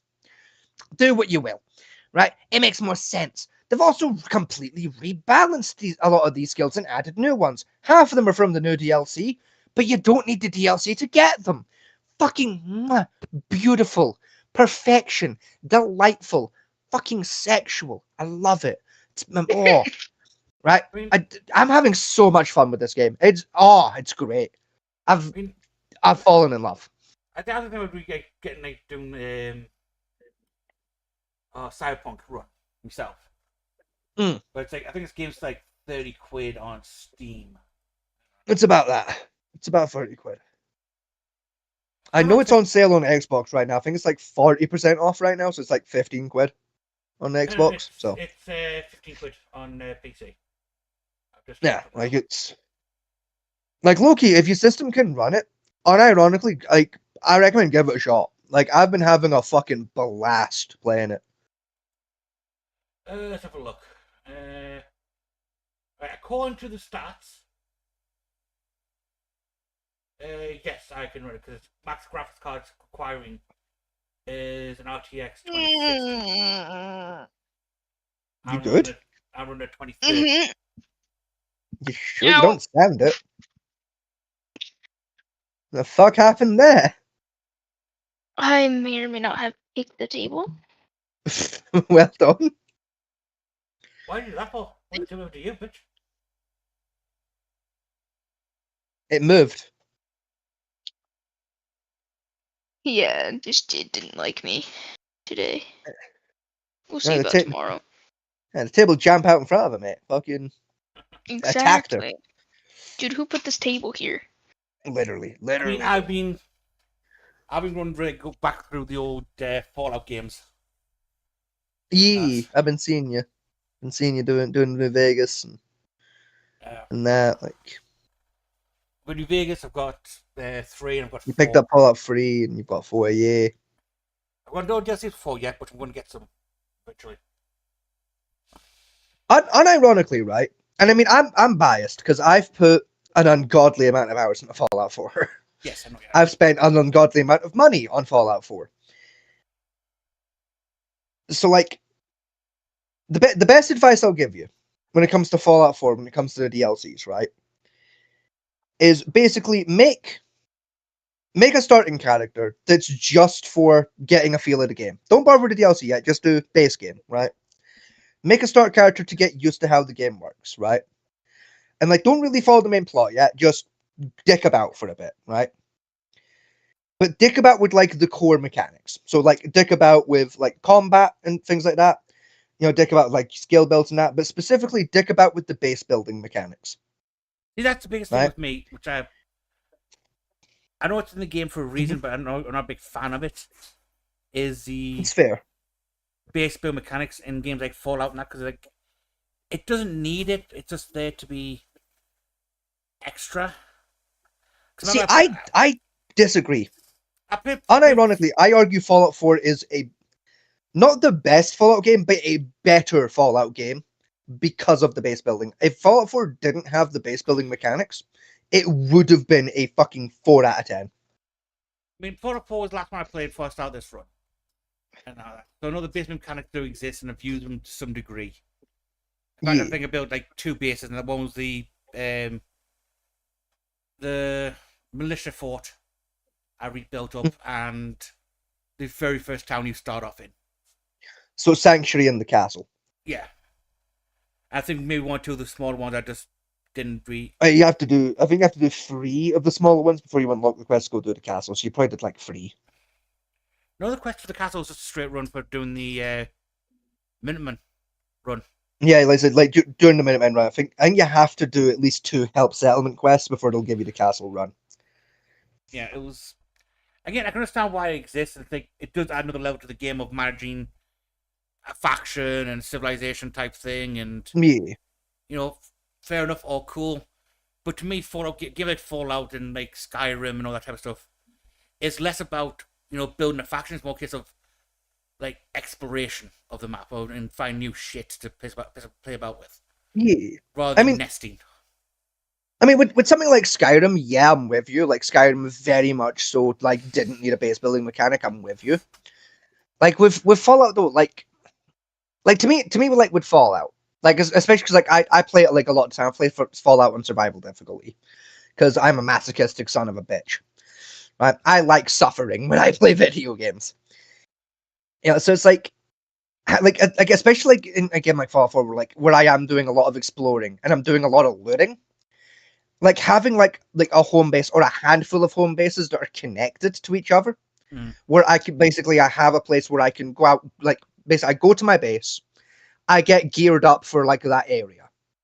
I go out, I do some fuckery, and then I have a place to come back and deposit all the shit I've stolen, Yeah. so that I can empty my inventory to go out and steal more shit. Is a genuinely welcome addition to the series to me. No, it's kind of games I do like the some play mechanics for. Like there's the Icarus I got, right? Mm. Which has an interesting play mechanic, but again, it's one of those craft survival, but it's got like objective based on the craft survival shit on it. Yeah. And it generally would be a fun game, but again, it's one of those things. It's the type of game where it's going to be better with more than just you and your Billy owns them Yeah. doing it. Same with like 7 Days to Die. I do love that Yeah. game. I've played it since it was very first came out, right? And even single player, it still has a lot of features you can piss about with in a single player. But Yeah. again, it's one of those games I think does better to play with other people. Yeah, like with a game like 7 Days to Die and that, like Rust and like other survival games like that, it's like unless like I'm on like a 20-man server, I'm probably not gonna have the experience I want out of a game like that. Whereas like Fallout, like the Fallout series in general, but Fallout 4 specifically, kind of fixes that problem as a Yeah. single player game. Of I have NPCs doing the fuckery I want other players to be doing to fuck with me. I say I'm trying You to know, get us like to play 7 Days to Die online. yeah, Part of the show. 'Cause I think it'll be a good one to do online. and like probably, but again, unless we found like fucking 20 people to hop in, like. It's No, 'cause, like, max to me, like something like a zombie survival in particular, it's like I want it to be very Walking Deady, of like fucking, we have like factions and groups, and like there's like politics and trading and like all these things going on. It's like if there's like four of us, if we've got enough people to do like a base and maybe survive two hordes, like and that. Yeah, it's like not like it doesn't tickle my tism like that. It's why I don't like Unturned anymore. I used to be like a big Unturned player, and then the player base went full PvP. So like everything just turned into battle royale, no matter what fucking game mode you were in, and it pissed me off. So I stopped playing because like nobody wanted to like actually just do like RP and like survive a fucking apocalypse. It was just Fortnite with zombies. But like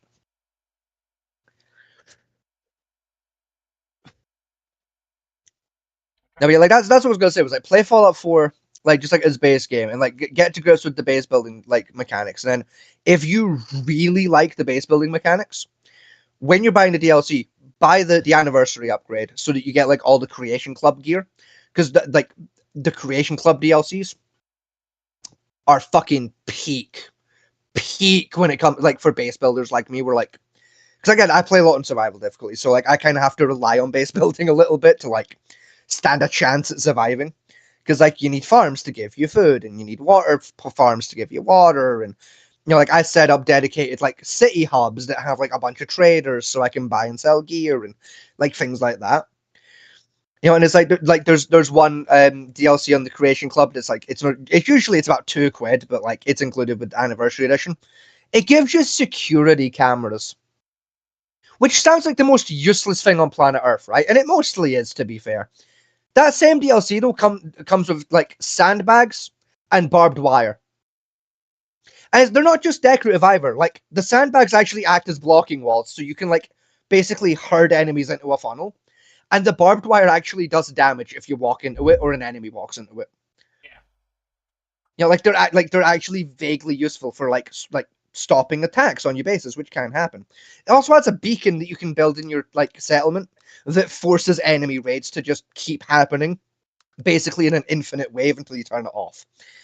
Which again like is really helpful if you want to like just grind fucking like gear. which you probably do. It's an RPG, to be fair. You know, like there's one DLC that like just adds a bunch of Nuka-Cola shit. So you can have like Nuka-Cola t-shirts. It's like, yeah, you've got like the Nuka World DLC, which does the same thing. But this little creation like add-on just basically doubles the amount of Nuka-Cola shit in the game.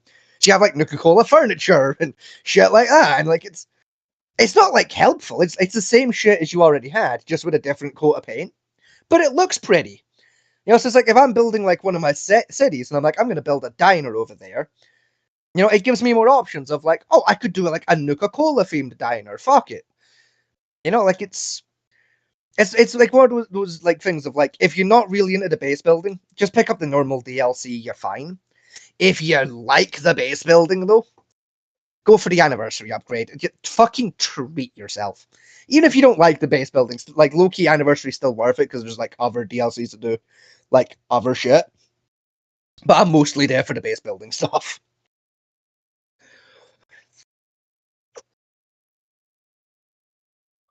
Did die, and consoles up to 4, but Jetpack Drake is up to 12 players. Yeah. Like even at 12, like I probably I could get away with it because there's like what, 3 groups of 4? Yeah. Yeah, 3 groups of 4. Hey, look at me with quick math.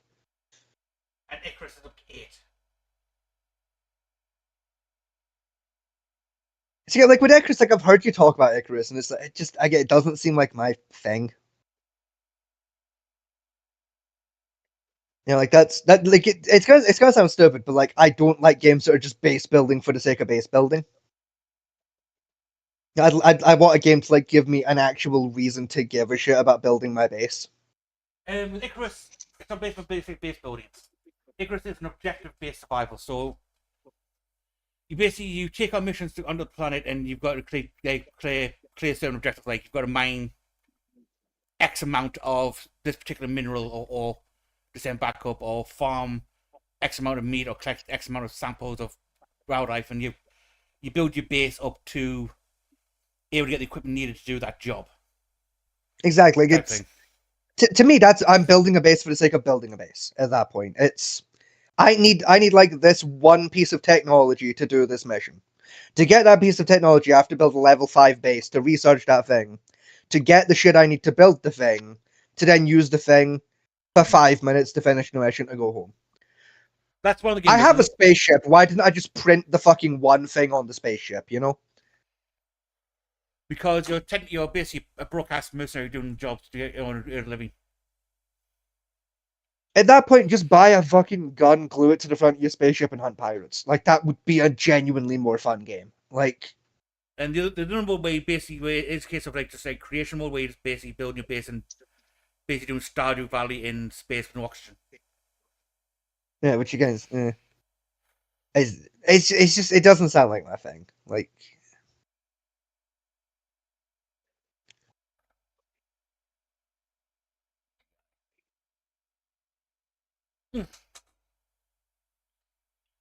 Anyway, video I found.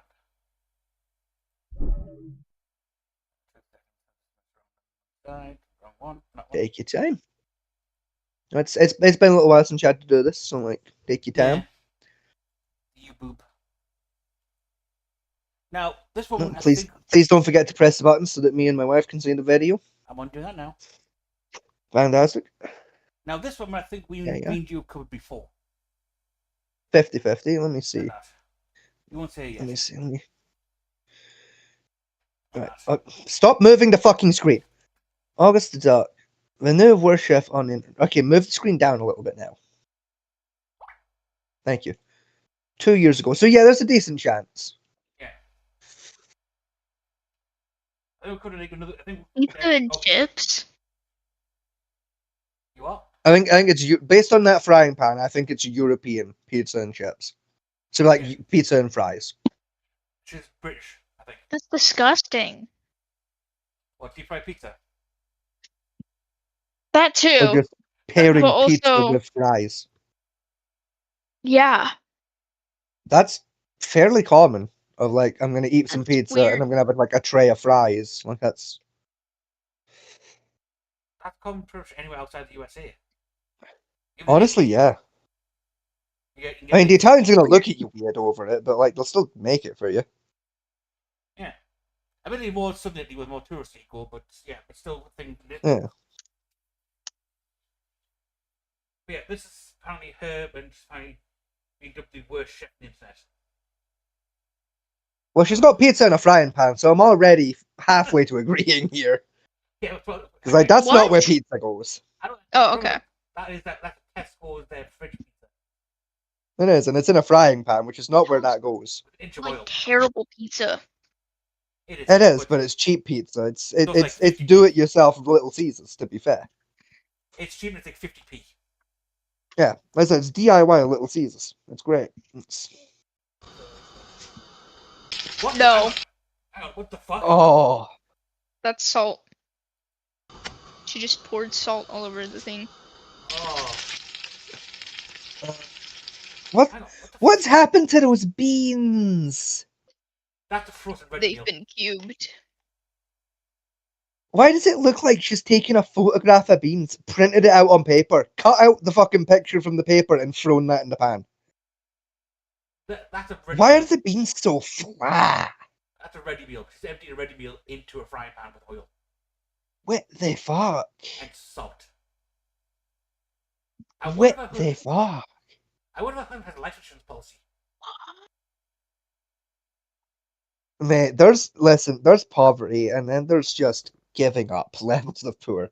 If I was this poor, I would just step into traffic. Like, what the fuck? We are poor. We still need better than this. Listen, I don't mean to judge people, all right? Like, sometimes you gotta do what you gotta do to survive, but listen, if I got to this level of doing what I gotta do to live, I'd stop. I would seriously rethink my choices. What's worse, right? I don't think she's that poor considering like she's using a gas cooker for this. Hey, well, still, like, Let's keep going. like this is rather not. poverty cooking here. Apparently, she's Chica Candle's top housewife. She is definitely a housewife. Hey No, guys, no. today's a big day. She's just pan fried a fucking frozen toad in the hole. She's just. I didn't hallucinate that. No, she's actual taking a frozen toad in the hole and throwing it in a fucking frying pan. What? What the fuck? What the fuck is wrong with some people? What the fuck's got to be wrong? What happened? What has to happen to a person? That's speedrunning diabetes type 2. What's worse, right? I can see traces of the beans Literally. in that oil. Like, listen, I don't mind the reusing the oil, right? We've all been there, right? We've all been there, right? Sometimes you just have to, right? But like, what the fuck? How badly hurt do you have to get in life to get to the point where you're willing to fucking pan fry a frozen toad in the hole? This is the breakfast, by the way. Like, This is her husband's breakfast. Making toad in the hole for my blue collar husband before 11-hour shift. So this is his breakfast. that's just. I know construction workers Who eat the some fuck? dodgy things, but Christ on a stick. Like, who the fuck's having toad in the hole at fucking 8 o'clock in the morning? Right? Toad in the hole's an 8 p.m. meal, not an 8 a.m. meal, right? You're 12 hours early, love.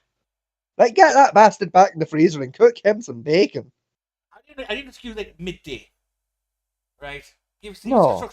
Blue collar worker, construction worker. I can justify midday meal.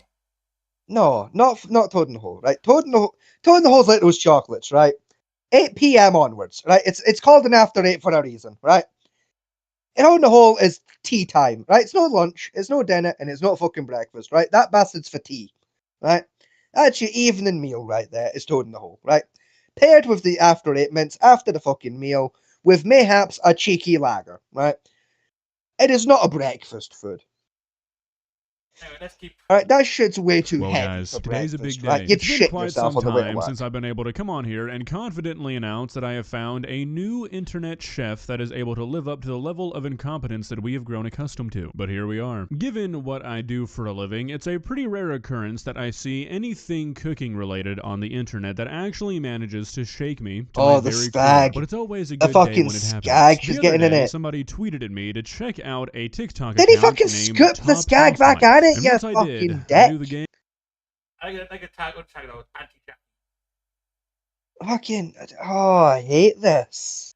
Game was about to change forever. Now look, I I feel hate like all there's of a pretty this. high percentage chance that this That's TikTok so much account is salt. just a joke. Everything is way You're gonna fucking kill him. Yeah, Your man's gonna have a fucking heart attack. that's the goal at this point. What the fuck? Listen, I've seen some fucking liberous use of salt and pepper in my time, but that is taking the piss. I'm sorry, as a chef, the amount of salt in that dish would do like a gallon of soup. Like, At this point. mate, 5. You could get 5 gallons of soup done with that.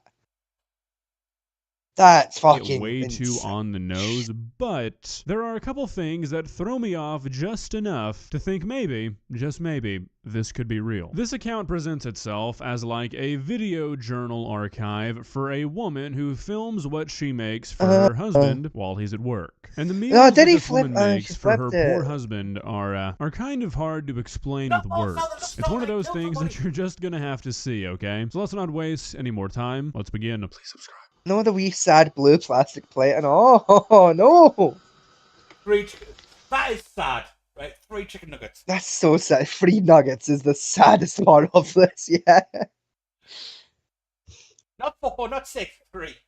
3 3. little nuggets. Fuck. You know it's getting rough when you have to start rationing the nuggies. Blue Collar was working a 11-hour shift. He's come home for his dinner and he's getting 3 nuggets, a quarter of a pizza, and And like a handful of fries. yeah.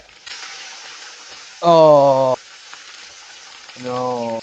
No, stop it. Alrighty, so this Stop is the it. first Stop adding It's already salt. dead. Salt stays in the oil, it doesn't magically disappear. Uh, Oh, why? You can't. I feel like I'm having a heart attack just video watching that I it. saw once I journeyed on to Top Housewife's TikTok page, and right off the bat, it's not looking good. First of all, deep frying pizza has got to be a federal offense. I don't know how you would go about charging That's so deep somebody fried. for That's this, but I pan know it's fried, illegal. mate. Right, My let's gut get that just tells straight me right if now. you're sensitive to watching things being deep fried, this is going to be a really rough video for you, by the way. Thought I should give you a heads up. The amount of salt this person puts into their dishes, you'd think a government that cares about its citizens would classify this as attempted murder, because eating this much salt in your Yes. meals every single day, yeah, you're gonna. it is, yes. She's still trying to kill a bitch. No, like literally, like that. That's oh my god. I'm scared. I'll protect you, baby girl. Like, what the fuck else is this fucking bent gonna do? I'm scared. die. This little blue plastic plate. How dare you sully such a beautiful, hard-working plate with such a catastrophe? Like, hey, like half the oil is now on the plate.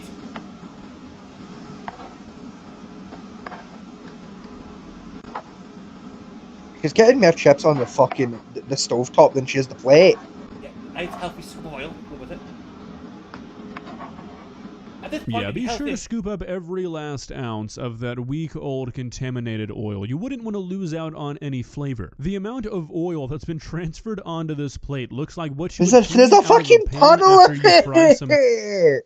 At this point, Blech. Just the type of shit my mom would feed me when I was younger. literally deep frying everything in lard would be healthier.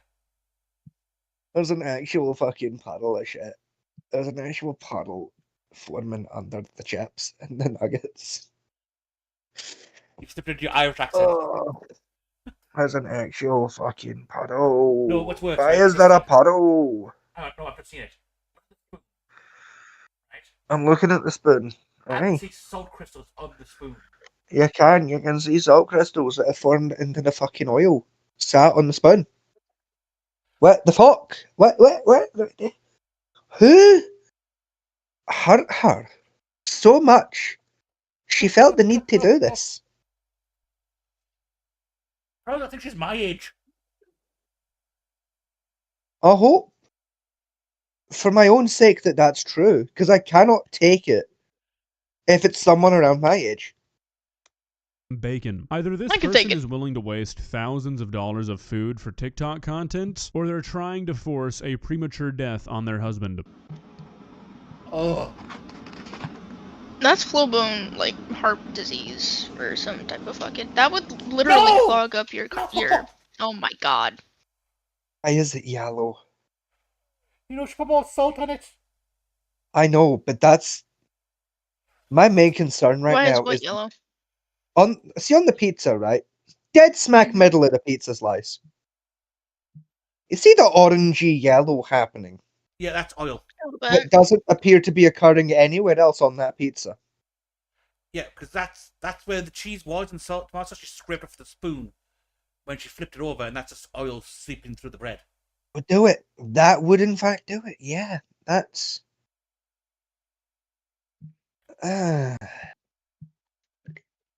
You know what? The amount of time she spent doing this, she could put this whole fucking thing in the oven. Literally, and it would have been so much better. It would have been terribly bad for her, but Now, what the fuck? Oh, Oh, thank what goodness. type For a of second fuck there, I ass thought you were color going to of leave this mustard is that? unsalted. Everybody that's knows. mayonnaise.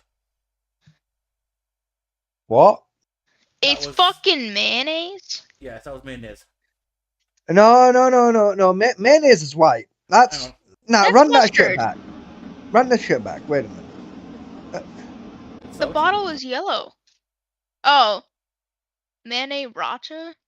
Mayonnaise ranch? Mayo racha? What the heck? Mayonnaise and sriracha sauce. Two things you not Yeah. ever meet. I love sriracha. I use it quite a lot.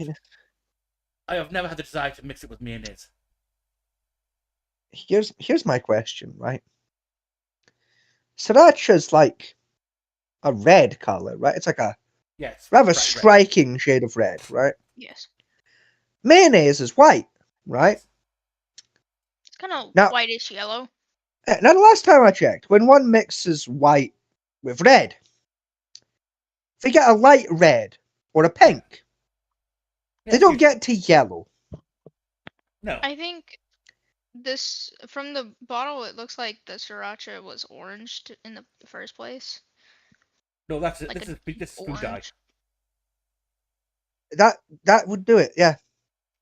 It's Yeah. been dyed orange to make it look.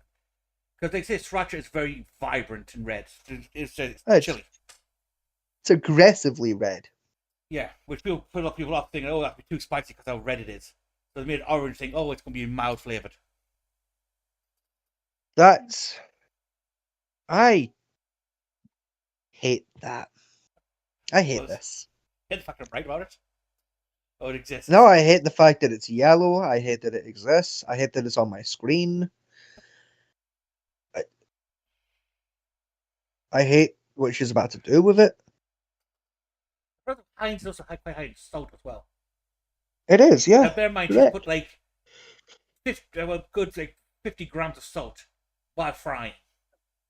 Yeah. Then she added more salt. And now she's about to add more salt. She's about to add salt sauce on top of it.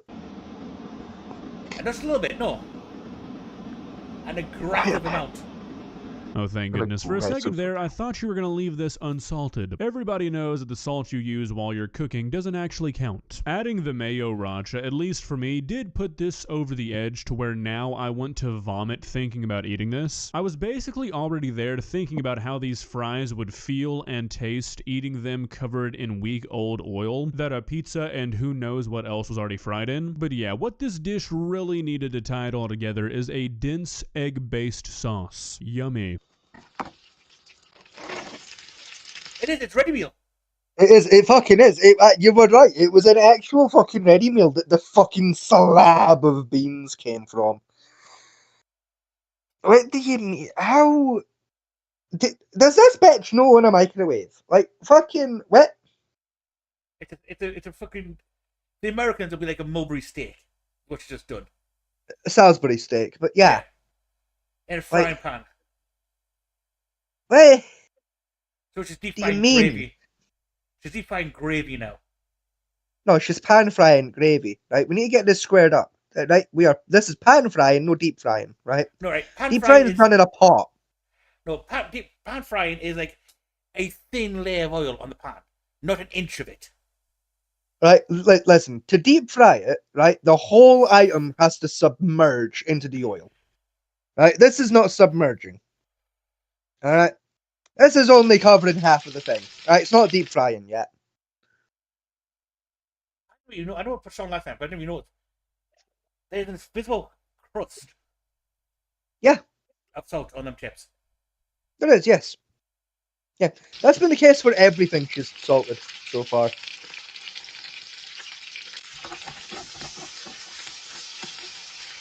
Fuck off! She's got a spatula. At least she seasons. Right? She has a scooper. Why are you not using the last dish? She did. No, she used a fucking spoon. No, she used a regular spoon. I remember seeing holes in the last It one. was but an aye. ordinary pink handled spoon. Huh. It was a teaspoon of that. Shows how much attention I was paying. I was clearly too distracted by the crimes. Oh, what the fuck is that in this corner? Where? Yeah. That looks like an empty can of something. It's not empty. It's tinned wieners. Oh no. Vegetarian tinned wieners. I'm scared. I'm hoping they're for a different video. This More person is single-handedly keeping the salt business afloat. What I was talking about in the beginning, saying that there are things that make me think this could be real, the main one is that there are 2 to 3 uploads a day on this TikTok page, which would mean not only is this person going out and buying 3 meals worth of food every single day for a satirical TikTok account, but they're also having to buy like a gallon of salt once a week. This would be a pretty expensive endeavor if you weren't I think the last time we bought salt was 6 months ago. It was about that, yeah. And it's still mostly full. Like half full in the cupboard. And I use salt Well, literally let's in this house. actually eating this stuff. I know we've seen a lot of these pages in the past where they're obviously fake, that people aren't actually eating what they're making, but they're uploading like once a week. To upload for every single meal, every single day, it makes me think that there's a chance some poor guy is actually being fed this. And still, look at the. Oh, Oh, that's a colour. oh the oil. Oh, I've never fried beans before. Oh, I don't feel well. That's not how you fry beans. More salt. I don't know why the amount of oil in these videos is making me feel so sick, but it's really not doing me any favors here. Just thinking about eating this amount of oil, not to mention the force at which this pan is being scraped. When they're performing the autopsy on this guy when he dies from a heart attack at age 28, they're gonna find that he was 46% Teflon. Oh my god. Oh my god, I can't even look at that. Was a body dissolved in this oil? Does this person have mob ties or something? Do they need to make sure somebody was never found? Oh my god. How do you even get a pan I to didn't even look notice like how bad the that? oil Is was the first Marguerite time Baker around. Like, behind the... oh Find god. out. There's the bean. Eh, There's the bean there. There's the gravy that was smushed in. There's the oil. it's so bad. I just put a What brick of the butter in there. fuck? What the fuck? You want a brain cleanser? I want answers. Fair. The camera, my I goodness. want to know who hurt her. No, Denny, no! Oh my god, why are you Didn't he do basting it that? with the bog water? What are you doing? This video is actually gonna make me throw up. Oh,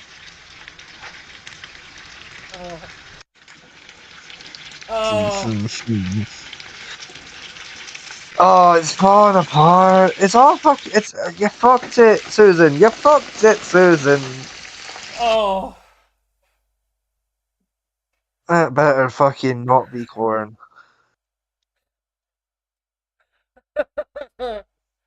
What the fuck is that? It's corn with the juice. Oh no. Just dump the whole can in there. Don't even bother rinsing it off. Oh, fucking brine included too. Yeah. Oh, lovely. On the plus side, she hasn't felt anything yet. Swear to God, it's the next thing I see is white powder. Oh. He's still married, I think. Not say fucking me, she wouldn't be. Adding more oil. Like, This honey, I love can you, but is I'm telling you nearly now, empty, you and do this person is anything like using this a to my slotted kitchen, spoon, I'm which means that getting all of divorced. that radioactive waste that was floating Like, around in the my oil at the kitchen. beginning of the video has now become one It's with the my toad in fucking the hole. kitchen. I think eating this would actually kill you. I'm not joking. You can use my Hold kitchen, on a but moment. not like that, you can't. No. No. The homemade Flying Dutchman burger. No. No. No, Susan, no, don't eat it, Susan. No, not 10 burgers. No. Susan, Oh. no, Susan, have some self-respect, love. Come on. Come on, Susan, love yourself a little bit. She's gonna dump the whole tin there, isn't she? Juice and all. Please put Into the oil. the 10 burgers down, Susan. Right, then you do this to yourself. 10 burgers are Have like some self-respect. 10 burgers are like the emergency food you get after you've eaten dog food. Like, listen, I went to a food bank for a couple months, right? And even then, I wasn't fucking low enough down in desperation to start eating 10 burgers, alright? Like, food banks weren't even handing them out. They're that bad. The food banks won't even give you 10 burgers. Even the military stuff serving the fucking things. Literally. Let me wipe out my eyes real Like, quick. Am I love seeing yourself a what I little think bit. I'm seeing? Is that a can of burgers? No, no, no. Let me ask one more time. Is that a can of burgers? I mean, It's a can of fucking What's burgers, worse, right? mate. It's not even the ordinary Western burgers. 10 burgers. It's the economy version. It's, Which means there's no meat in that. That's just fat. heck. He's about to pan fry it in about 1.25 inches of oil. It's economy burgers and onion gravy. And you go dump that I bet you should dump that whole can in there. I don't know if it's even corn left. I think there's a corn left in the pan. That's not where canned burger goes. Where'd the top go? Did you pry it off with your teeth? I'm kind of at a loss for words. Mankind was never meant to see this kind of imagery. Oh. Oh no. Oh, yes. No. More salt. Those things. What the fuck the salt? Wait a minute. I think we're gonna have more pressing issue up here. Wait a minute. What's a whole onion? That's a whole onion cut in two. We're not gonna fucking slice it or dice it. No, we're just gonna huck it clean the fucking half. What the fuck? No times are tough, love. Buy meat. Mince is like £2.50 a pack. Oh, listen, fuck the burgers, right? There's a bigger question going on. Who the fuck cuts onions like that? What the fuck? Okay, so I was kind of thrown off by there being an entire onion in the pan here. So I That's looked what up I'm what a saying, Flying bro. Dutchman burger is, and apparently it's something they sell at In-N-Out. I've only been to In-N-Out like twice in my life, so forgive my ignorance. But it's a burger where the patties are onions, which I love onions. I'll eat onions on literally anything. Right, so it's in Oh, that I means- see now why we've cut an onion, cleaned the fucking half. It makes sense now. Yeah. The problem is, though, In-N-Out doesn't exist in the UK. And this is clearly a UK woman. Yes, aye. Here's the thing, right? I now know the mission. I understand the mission. And I'm worse off for it. I wish I didn't actually. I wish it was a surprise. The problem with it, what kept me though, what I'm worried about, is this oil was relatively a very pale yellow when she started this process. Like vaguely clear. Now it's bright orange, bright yellow. It's turned Yeah, radioactive. it's dehydrated piss coloured. Yeah, Is what it is. and that's just putting the burgers into it. Yeah. That's fuck me. I'm going flashbacks like I'm 5 and we're camping. This is fucked. Thing, but that doesn't really sound that good to me. That just seems like it would taste like nothing but onions and would also be kind of annoying to eat. Oh yes, add the fries into this as well, and more salt.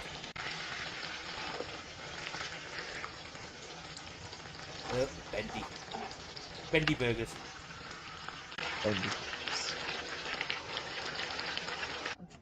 Oh, the haphazardly thrown cheese. Oh look! What happened? What the fuck? Look at that plate. Those onions were triple that size before. What the fuck happened there? No, look at the plate. I'm trying my absolute hardest not to. That plate has been washed. What happened to the fucking onions? They shrank. They saw their life and died again.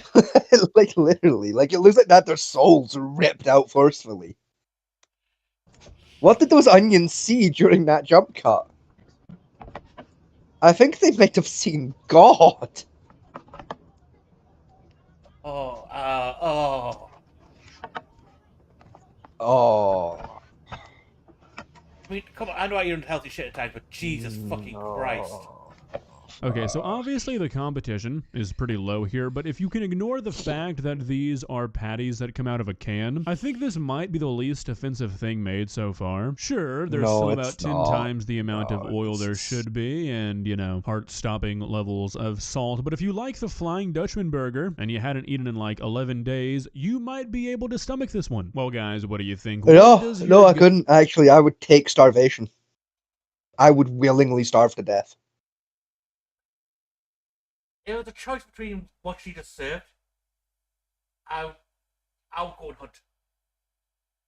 Here's the thing, right? If my options are that or deep fried dog shit covered in glitter, I'm taking the deep fried dog shit with glitter. So, honey, so you said something about like asking if we want like a brain cleanser earlier. Like, Yep. what exactly did you have in mind? Okay, come here. Hold on. I got you, bro. I got you. I got you. I got you. I got you. I got you. I got you. I got you. I got you. I got you. So sending a link to it to Fat Man 2 would make everyone's lives a little bit easier. That way, the people at home can see it. But like, Yeah, no, I other will. than I that, will. I'm I with you. will. Yeah, okay, cool. Wait, say what you just said. Send a link to wherever you're going to pull up to Fat Man T so he can pull it Okay. up on the stream would be an easier way of doing it. That way the people at home can also see. Mhm. I'm going to this guy's channel. Because I remember you should. August the Duck, yeah. Yeah. August the Duck Stop is doing cooking amazing. stuff. I just went on doing general YouTube drama. Mhm. More or less, yeah. Jellied eels. No thanks. Okay, let me refine stuff. Hold on. Do you want a brain exercise? What You do a brain exactly exercise. is a brain exercise? I'll show you.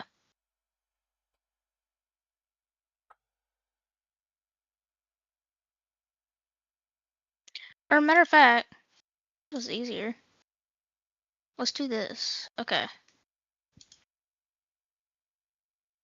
B.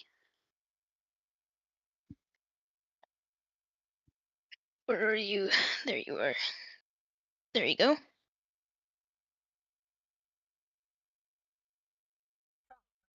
I read this correctly. Let me have a look. That's the. Which ones? Right here. That's video. Thumbnail. Uh-huh. That's the grape soda Alfredo. Correct. Okay. Send you the link. Hang on, my wife has sent you a link to something hopefully better.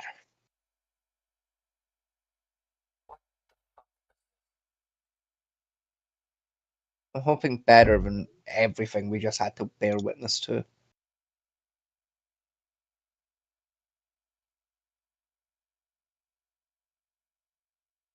Hear a rhythm, clap it back. Yes.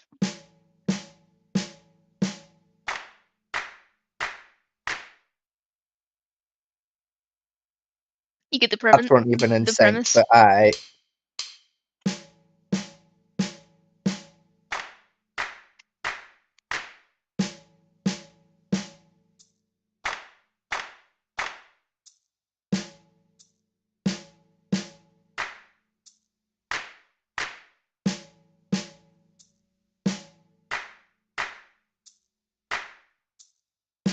Okay.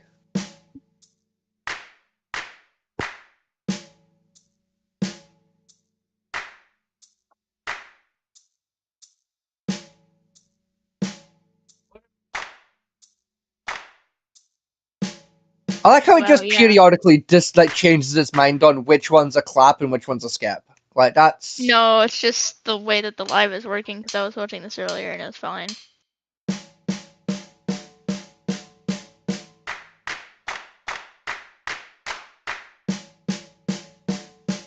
I have another one if you want. that's not where and signs go in music. Yes, please. Yeah, no, I hate this. Okay, I despise this. That's not where do the that. and symbol goes in music. Don't go here, behave yourself. No, I don't think I will. I think I'll continue being a degenerate. Thank you very much. Hello. Okay. Is this an ASL Hey fucking there, lesson? I'm Taylor, and Yes. Yes, today's it is. Yes, lesson is this is all just a about lesson in how to do basic American Sign ASL Language. signs. We'll be going over a number of signs that can be useful in your everyday life. Not just useful if you end up interacting with a deaf or hard of hearing person, but also useful if, say, you're too overwhelmed to speak, or if you're trying to talk to someone through a window. I'm too overwhelmed Okay, to speak. I see an immediate flaw in that plan. I am too overwhelmed to speak. So then I'm going to add extra computing power in my brain to translate my words into sign language. Well, I can see a much bigger flaw in the plan than that for you. What's that? What if the guy you try to talk to through the window doesn't speak sign language? Yes, I mean, there's that, but I think it's assuming that you and your friends are watching this to create a new secret language so you can say F off with your parents without finding out. I feel like that's not really how sign language works. I'm pretty sure, I could be wrong, I'm pretty sure fuck off in sign language is just the middle finger. No, it's under the chin and forward. Oh, I see, they stole the Italian version. So any parent that watched Friends back in the 19 whatever years that was knows fuck off in sign language and Italian. Yeah, because remember ASL is mentioned in New York with a large Italian population. That's fair, to be fair. You know, like it's.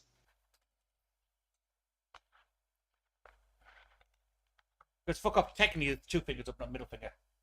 Middle finger's piss off. It's actually the other way around here in Britain. Because the two fingers like less offensive than the middle finger. No, Two fingers like a softer, so it's supposed to be the piss off, whereas the middle is the fuck off. No, it's two fingers because it comes from the artery of we have our two fingers. Fuck you. So the artery against. Partially, but like in modern society, two fingers is less offensive, so it's seen more as piss off versus fuck off being the middle finger. So ask me what you watch to de-stress.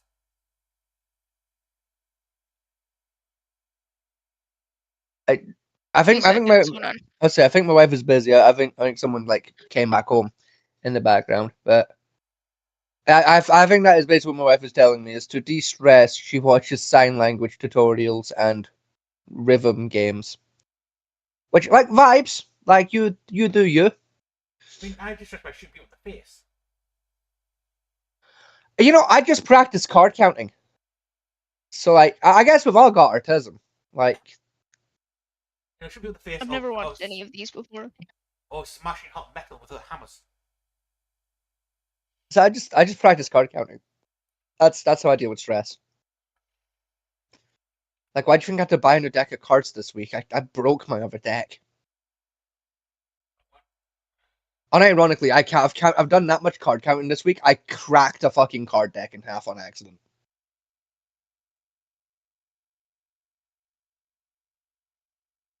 Like, I went to shuffle them, grabbed them wrong, and the full deck just caved in two. That's how much card counting I've done this week.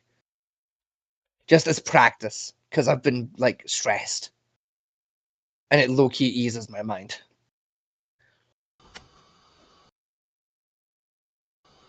I'm still not good enough to do it at like a live casino, but I could do a live internet casino. What's that sizzly noise I'm hearing?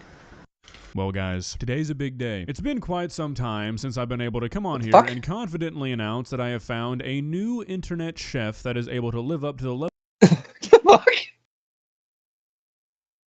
Alright, YouTube. YouTube had its fun. Alright, they did it. Had a wee moment there.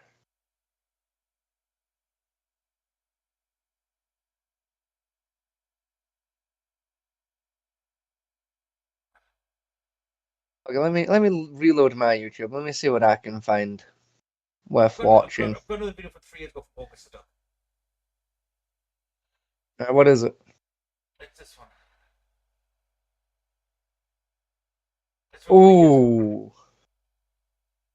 I think I've seen this channel. I think I've seen these ones. I can't remember. I think we might have done, but I can't remember. I don't know if I did it on the show or if I just stumbled across this in my own time, but this looks familiar. We have. This is, remember Jack? The guy who put everything into one pot? Oh god, yeah. And the AI recipes?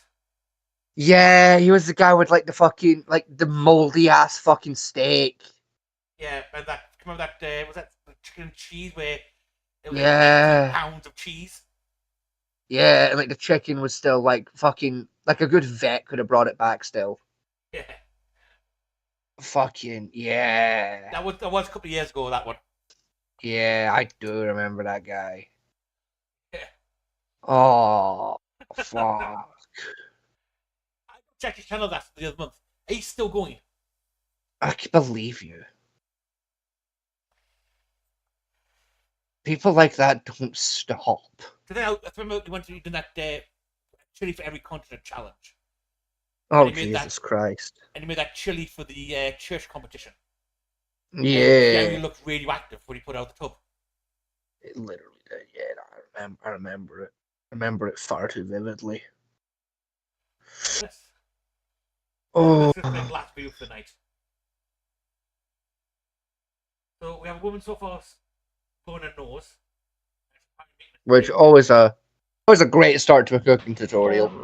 So yeah, let's stick it in the microwave for 5 minutes. Oh, you didn't even wash your hands first, you TikTok, monkey the cow. only app that I trust these days to bring me the highest quality of recipes. Forget the Food Network, forget cookbooks, because if you really want to expand your cooking horizons, TikTok is the only way to go. Because, well, if it exists, there's a good chance that somebody on TikTok has cooked it. Now, we've seen quite a few monstrosities on this channel, everything from the infamous Leaf Wellington to that one lady who made the milkshake in the I'm sorry, the toilets. what But all now? of these things have one thing.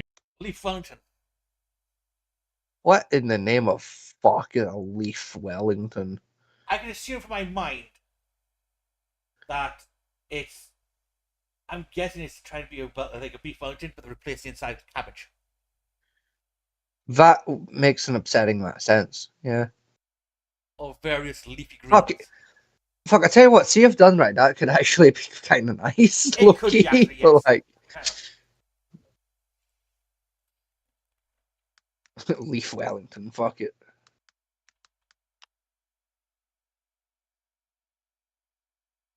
That's Welton.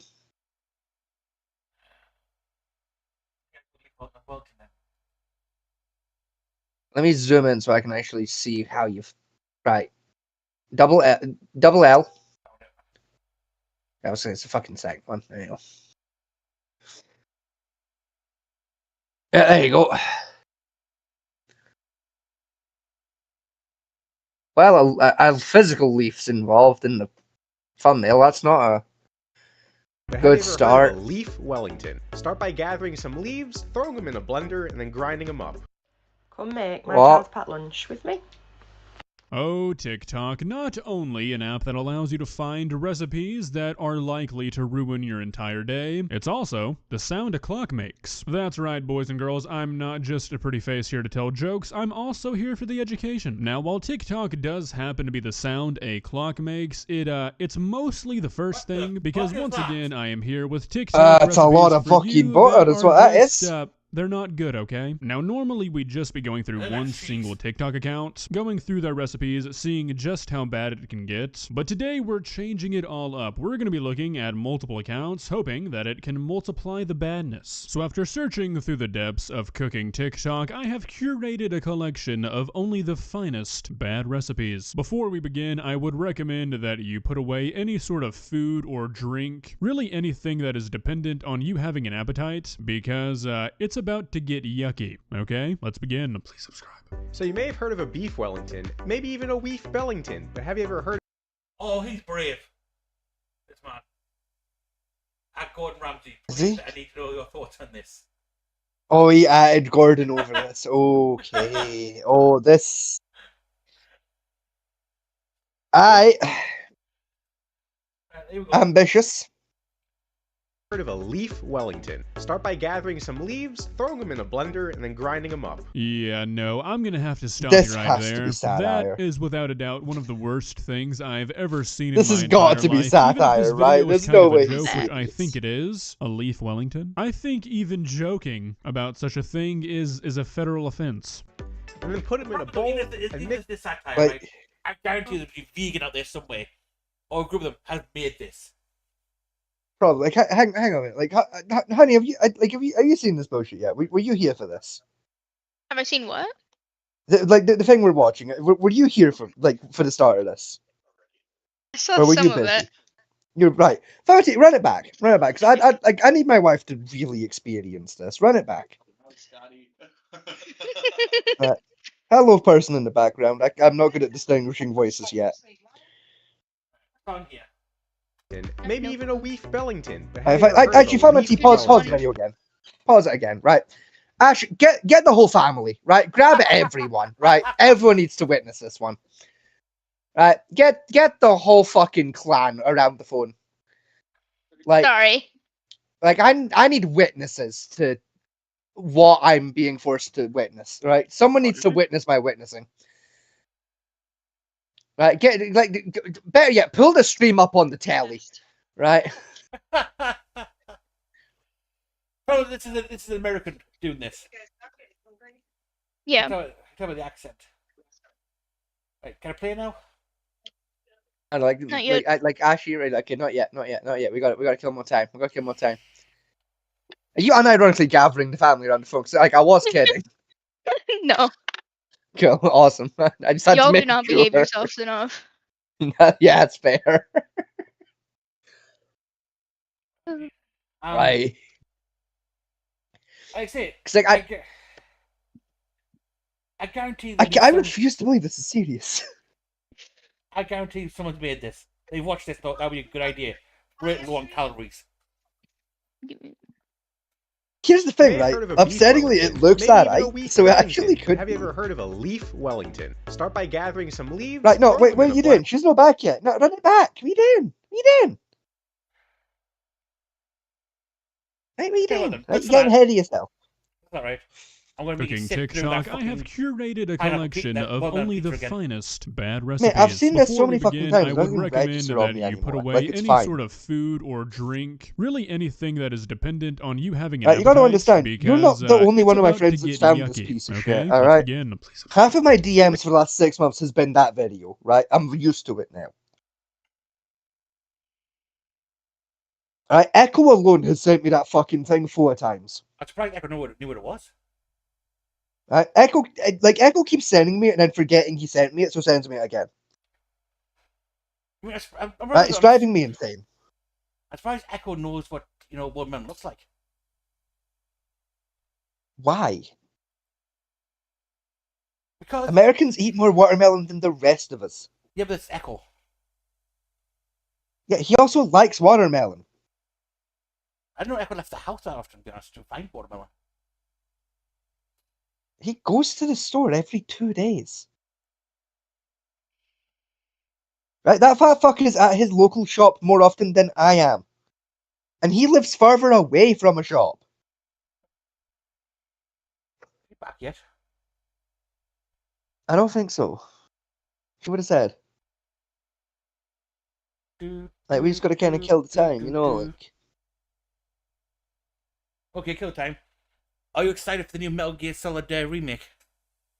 Not really. Same here. It's apparently going to be Like, increased graphics and in third person, which I fucking hate the idea of. see, I don't mind that, like... Like, I usually play the Metal Gear games in third person anyway, to be fair. I know, but I Like, think Metal Gear Solid for me is one of the classic. They were the first games I ever played on the PS1. eh, And it's a classic idea where it played and the over the top look of the dungeon crawl type. I think if they change yeah. that aesthetic to it, the game will lose something out of it. I don't know, I don't mind it. Like... Yeah, like, as long as it's still got, like, decent gameplay, like... I'm sure it'll be great. It's just not for me. Like, I've never really been like what you'd call a Metal Gear guy. You know, I liked 5, like the good version of 5, not the one we don't speak of.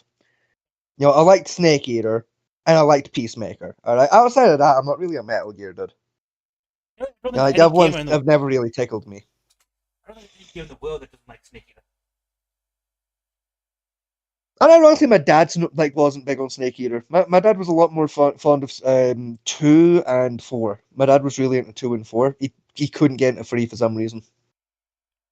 But there's no such thing as a Metal Gear Solid 2. Yeah, there No, it doesn't fucking is. exist. It doesn't exist. Fucking does, but No. right. Listen, we're not getting back in the fucking Metal Gear argument. All right, whatever the second fucking Metal Gear game was, right? I don't give a shit if it had a solid or not in the fucking name. All right, just 2. All right. I know which game it's written. I'm not. We're not getting back into the fucking Hideo Kojima timeline fucking argument. We do not have time. No, it's not that.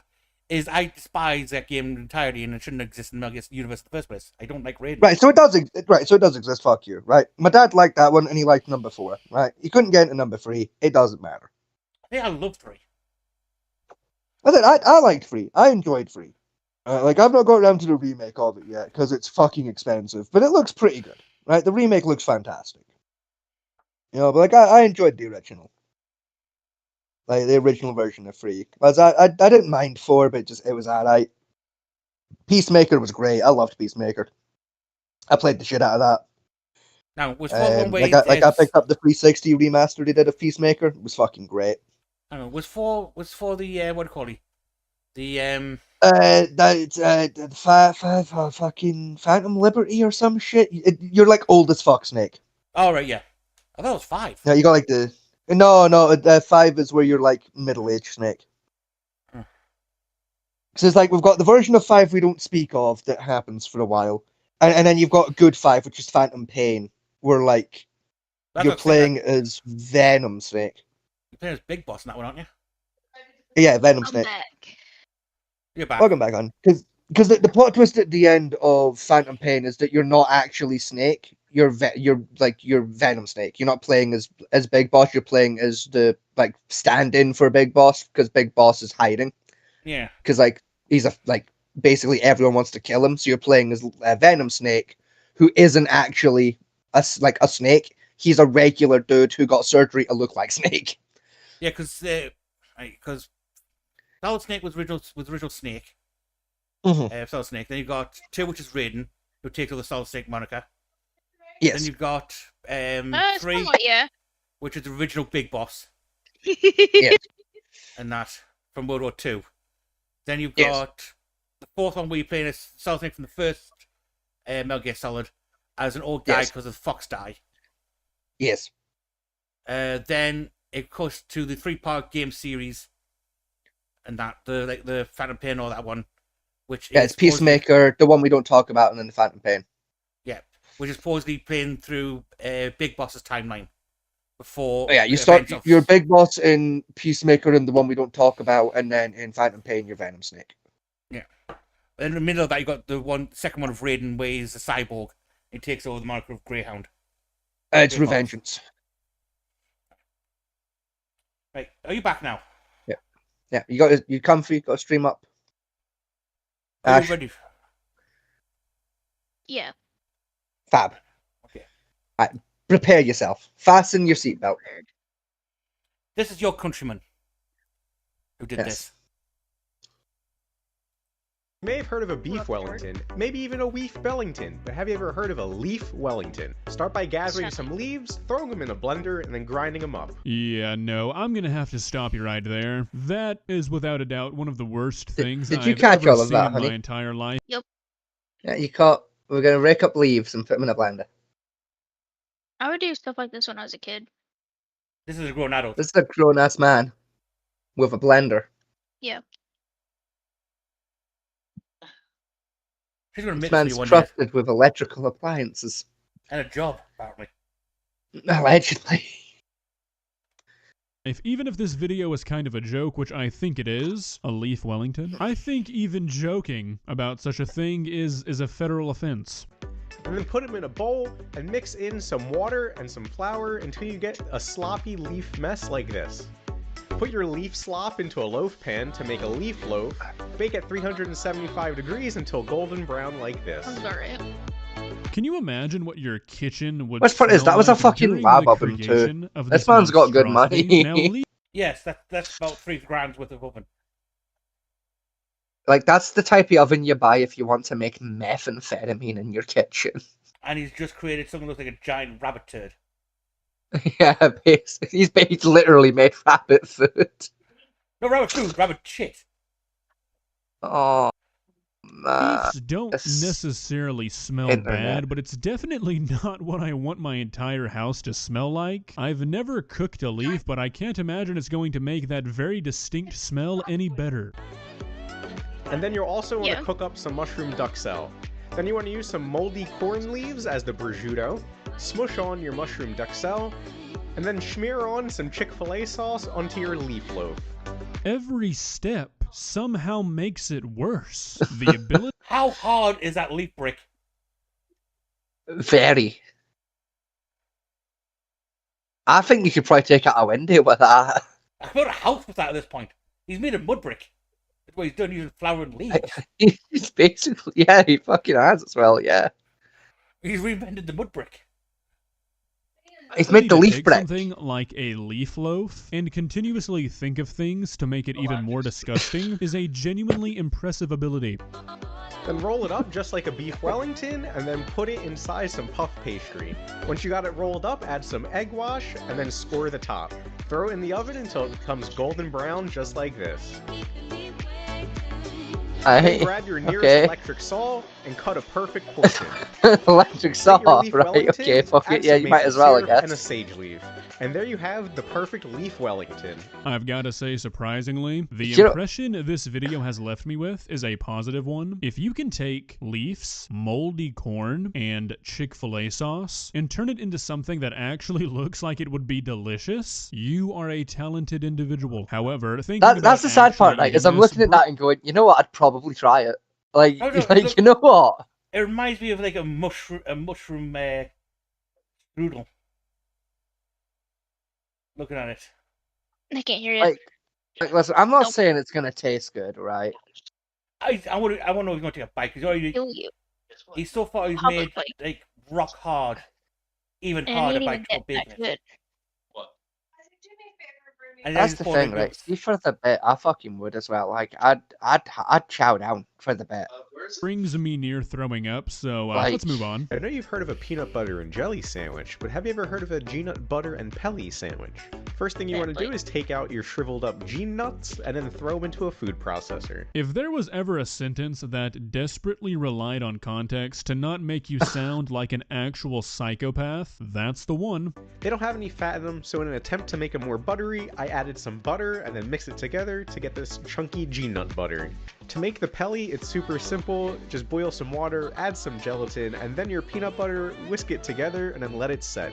In about 3 hours after your pelly is set, smear some G-nut butter on one piece of bread and then your pelly on the other. Smush both sides of the sandwich together, and then obviously we're cutting it on a diagonal because I mean, texture-wise, that's going to be horrible in the mouth. Yeah, but you know what? Flavor-wise, that probably wouldn't be that bad. Flavor-wise. Yeah, you got basically a peanut butter flavored jelly and raisin paste. Yeah, I mean, your texture-wise, that would be hell on earth, but diagonal sandwiches taste better, and there you have a G-nut butter and pelly sandwich. Obviously, I had to give it a taste, and you know what? It kind of tasted like some rum raisin ice cream. I ain't seen his face. Right. You see his face, that's not good, texture-wise. you literally can. You can see on his face he's regretting his choices in life.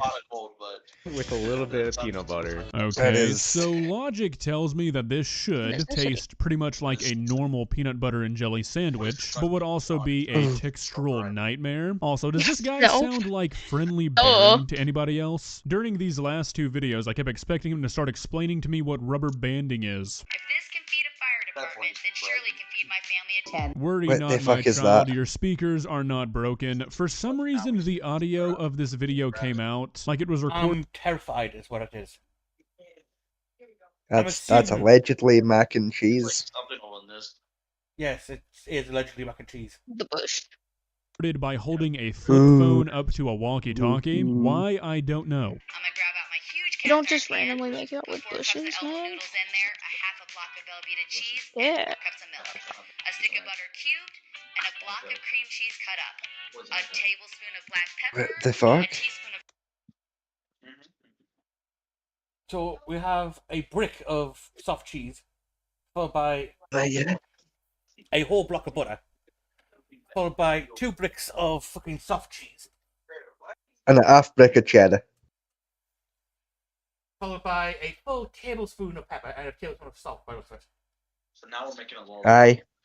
That would be garlic accurate. powder, Dijon mustard, and salt. Garlic powder, I'm gonna sprinkle it with cheddar mustard, cheese, and salt. put it in the oven at More 375 More for cheese. about More 25 cheese. minutes. While that's cooking, I'm gonna cut up my hot dogs. Ah, there they are. I knew they were coming. Whenever you see uncooked pasta, Velveeta, and about 18 pounds of butter in the same pan, you know hot dogs are somewhere lurking, just waiting to hop in. It's like the holy trinity of bad TikTok cooking: Velveeta, hot dogs, and the refusal to just boil your pasta.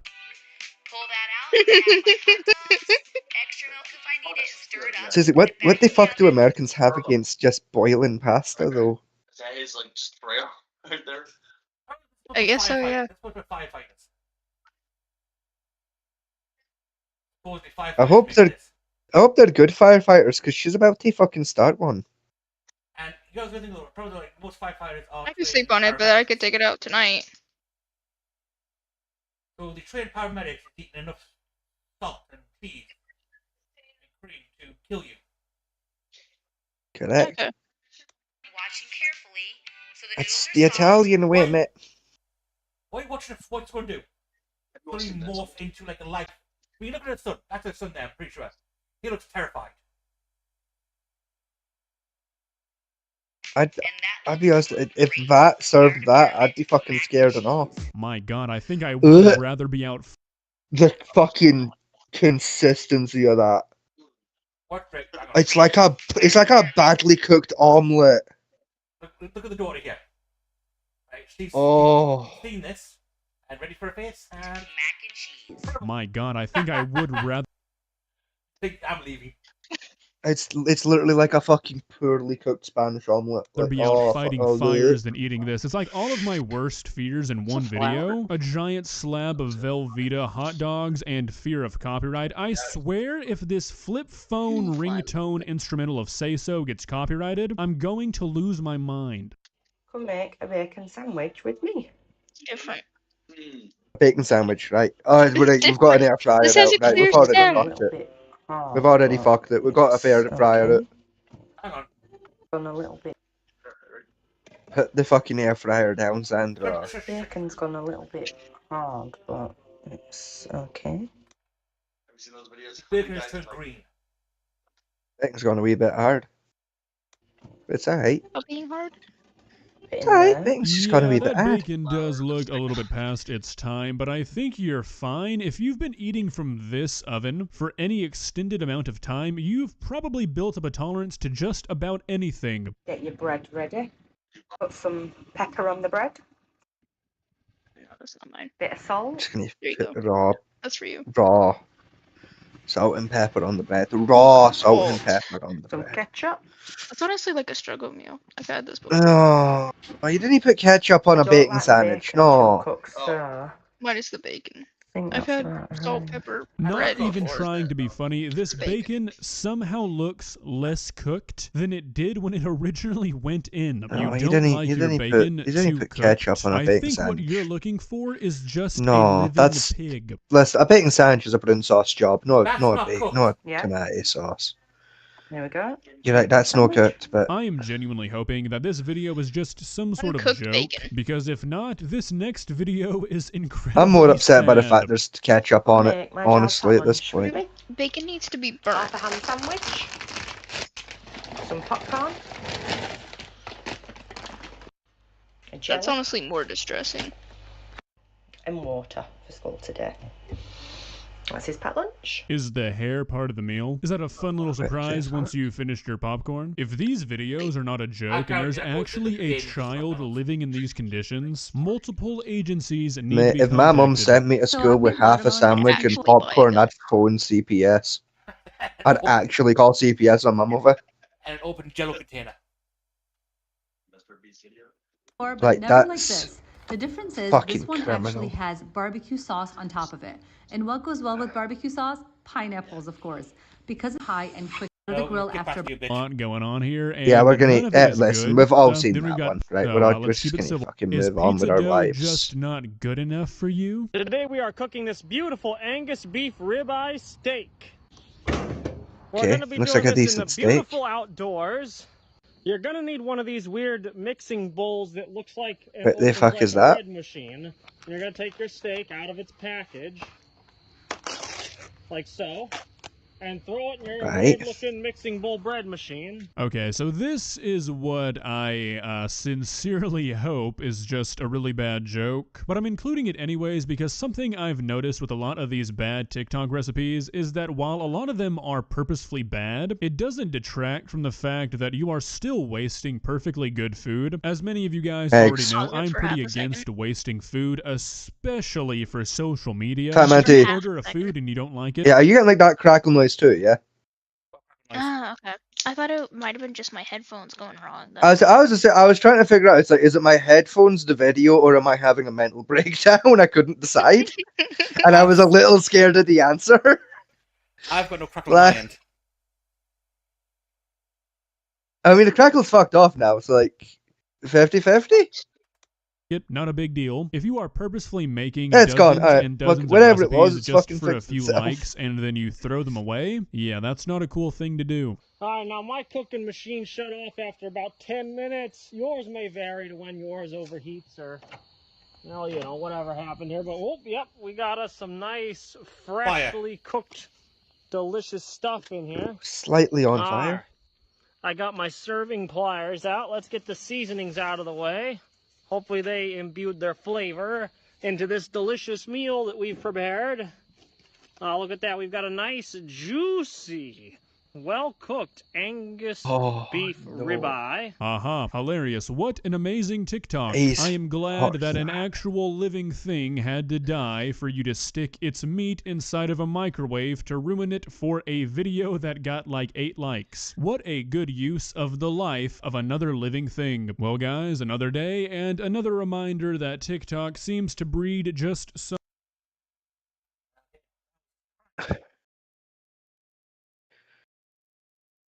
That's enough internet for one night. Yeah. On that note, I'm gonna go to bed. I don't know about you, motherfuckers.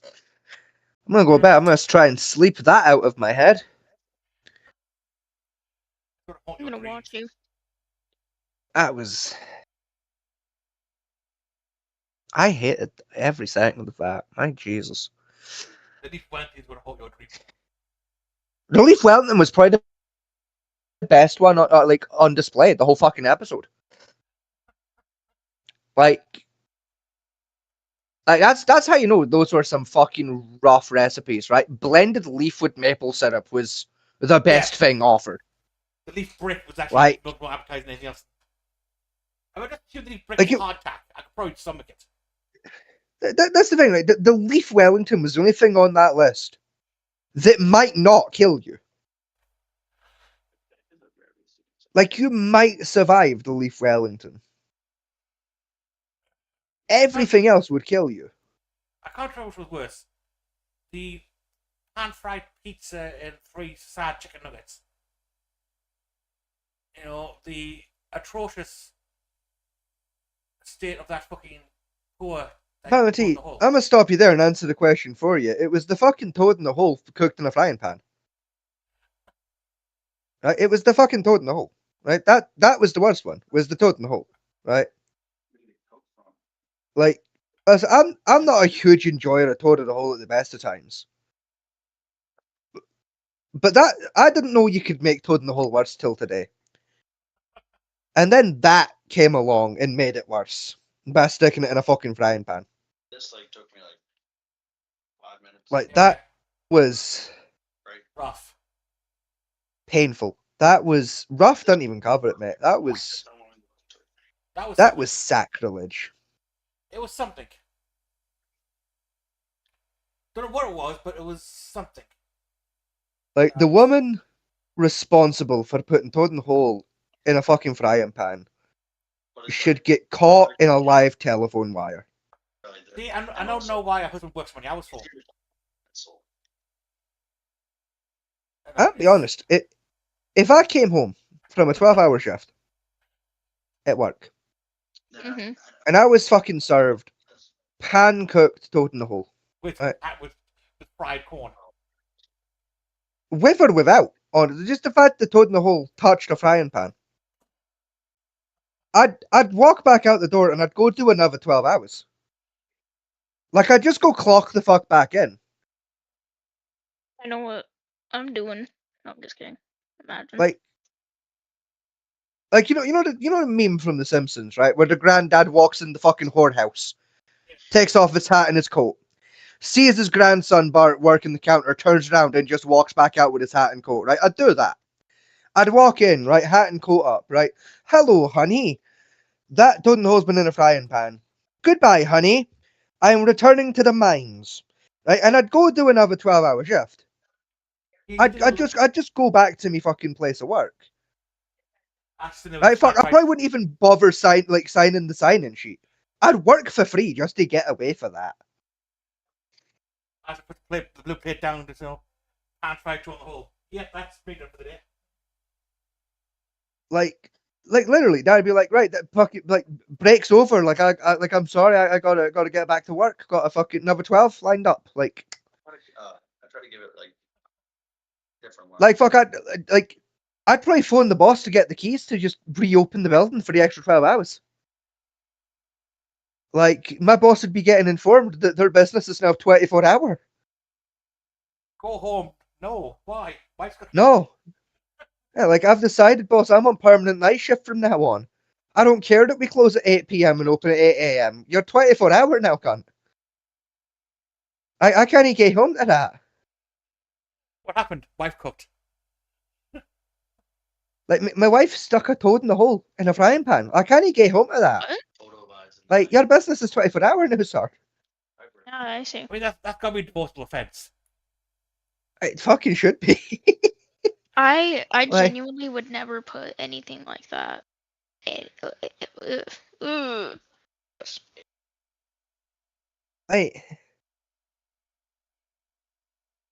If I was married and I came home, my wife served half of what that woman did, supposedly for me for working, I would divorce on grounds of poisoning.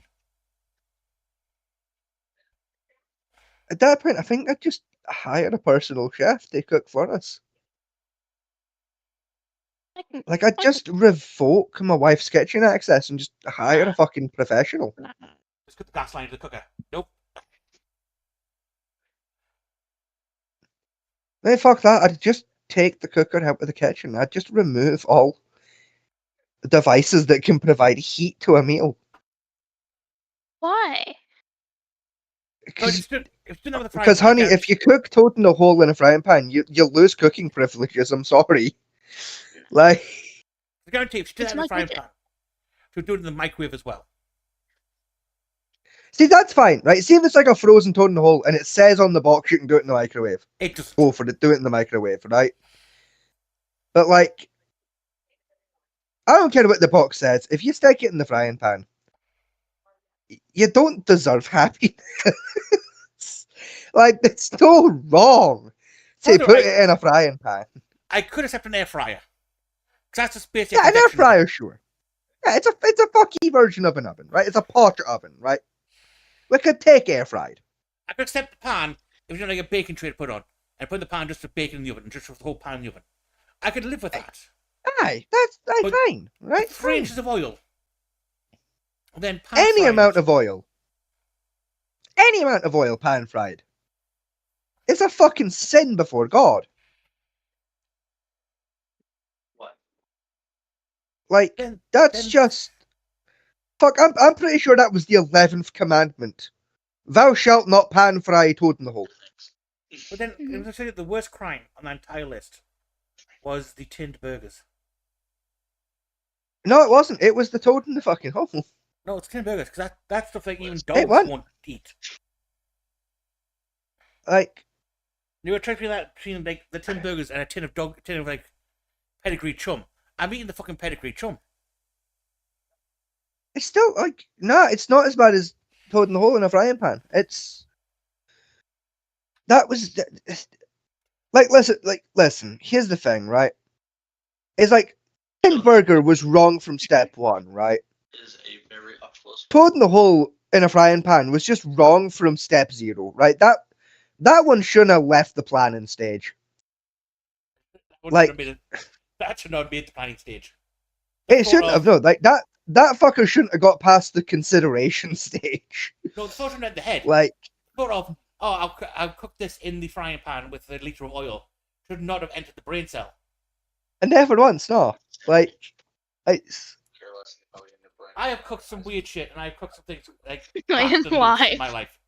I have never once I've thrown the whole thought, this needs to go in a frying pan. Like, I'm going mad. Fuck this, I'm going mad. Oh, I'm going mad. Yeah, man, it's been great having y'all. Mr. Vegas is done. Scotty's done. Scotty's going to bed. Good night. Good luck. See you Friday. Like, thank you for joining us. We'll catch you all in the next one. I won't make my wife do a regular line because she just like got people around her. But do a sign off line. Ladybugs. Just ladybugs. There you go. Job done. Yeah, I would have made it with we were from people. Funny. Anyway. No, I'll be nice to her. I'll let her away with it.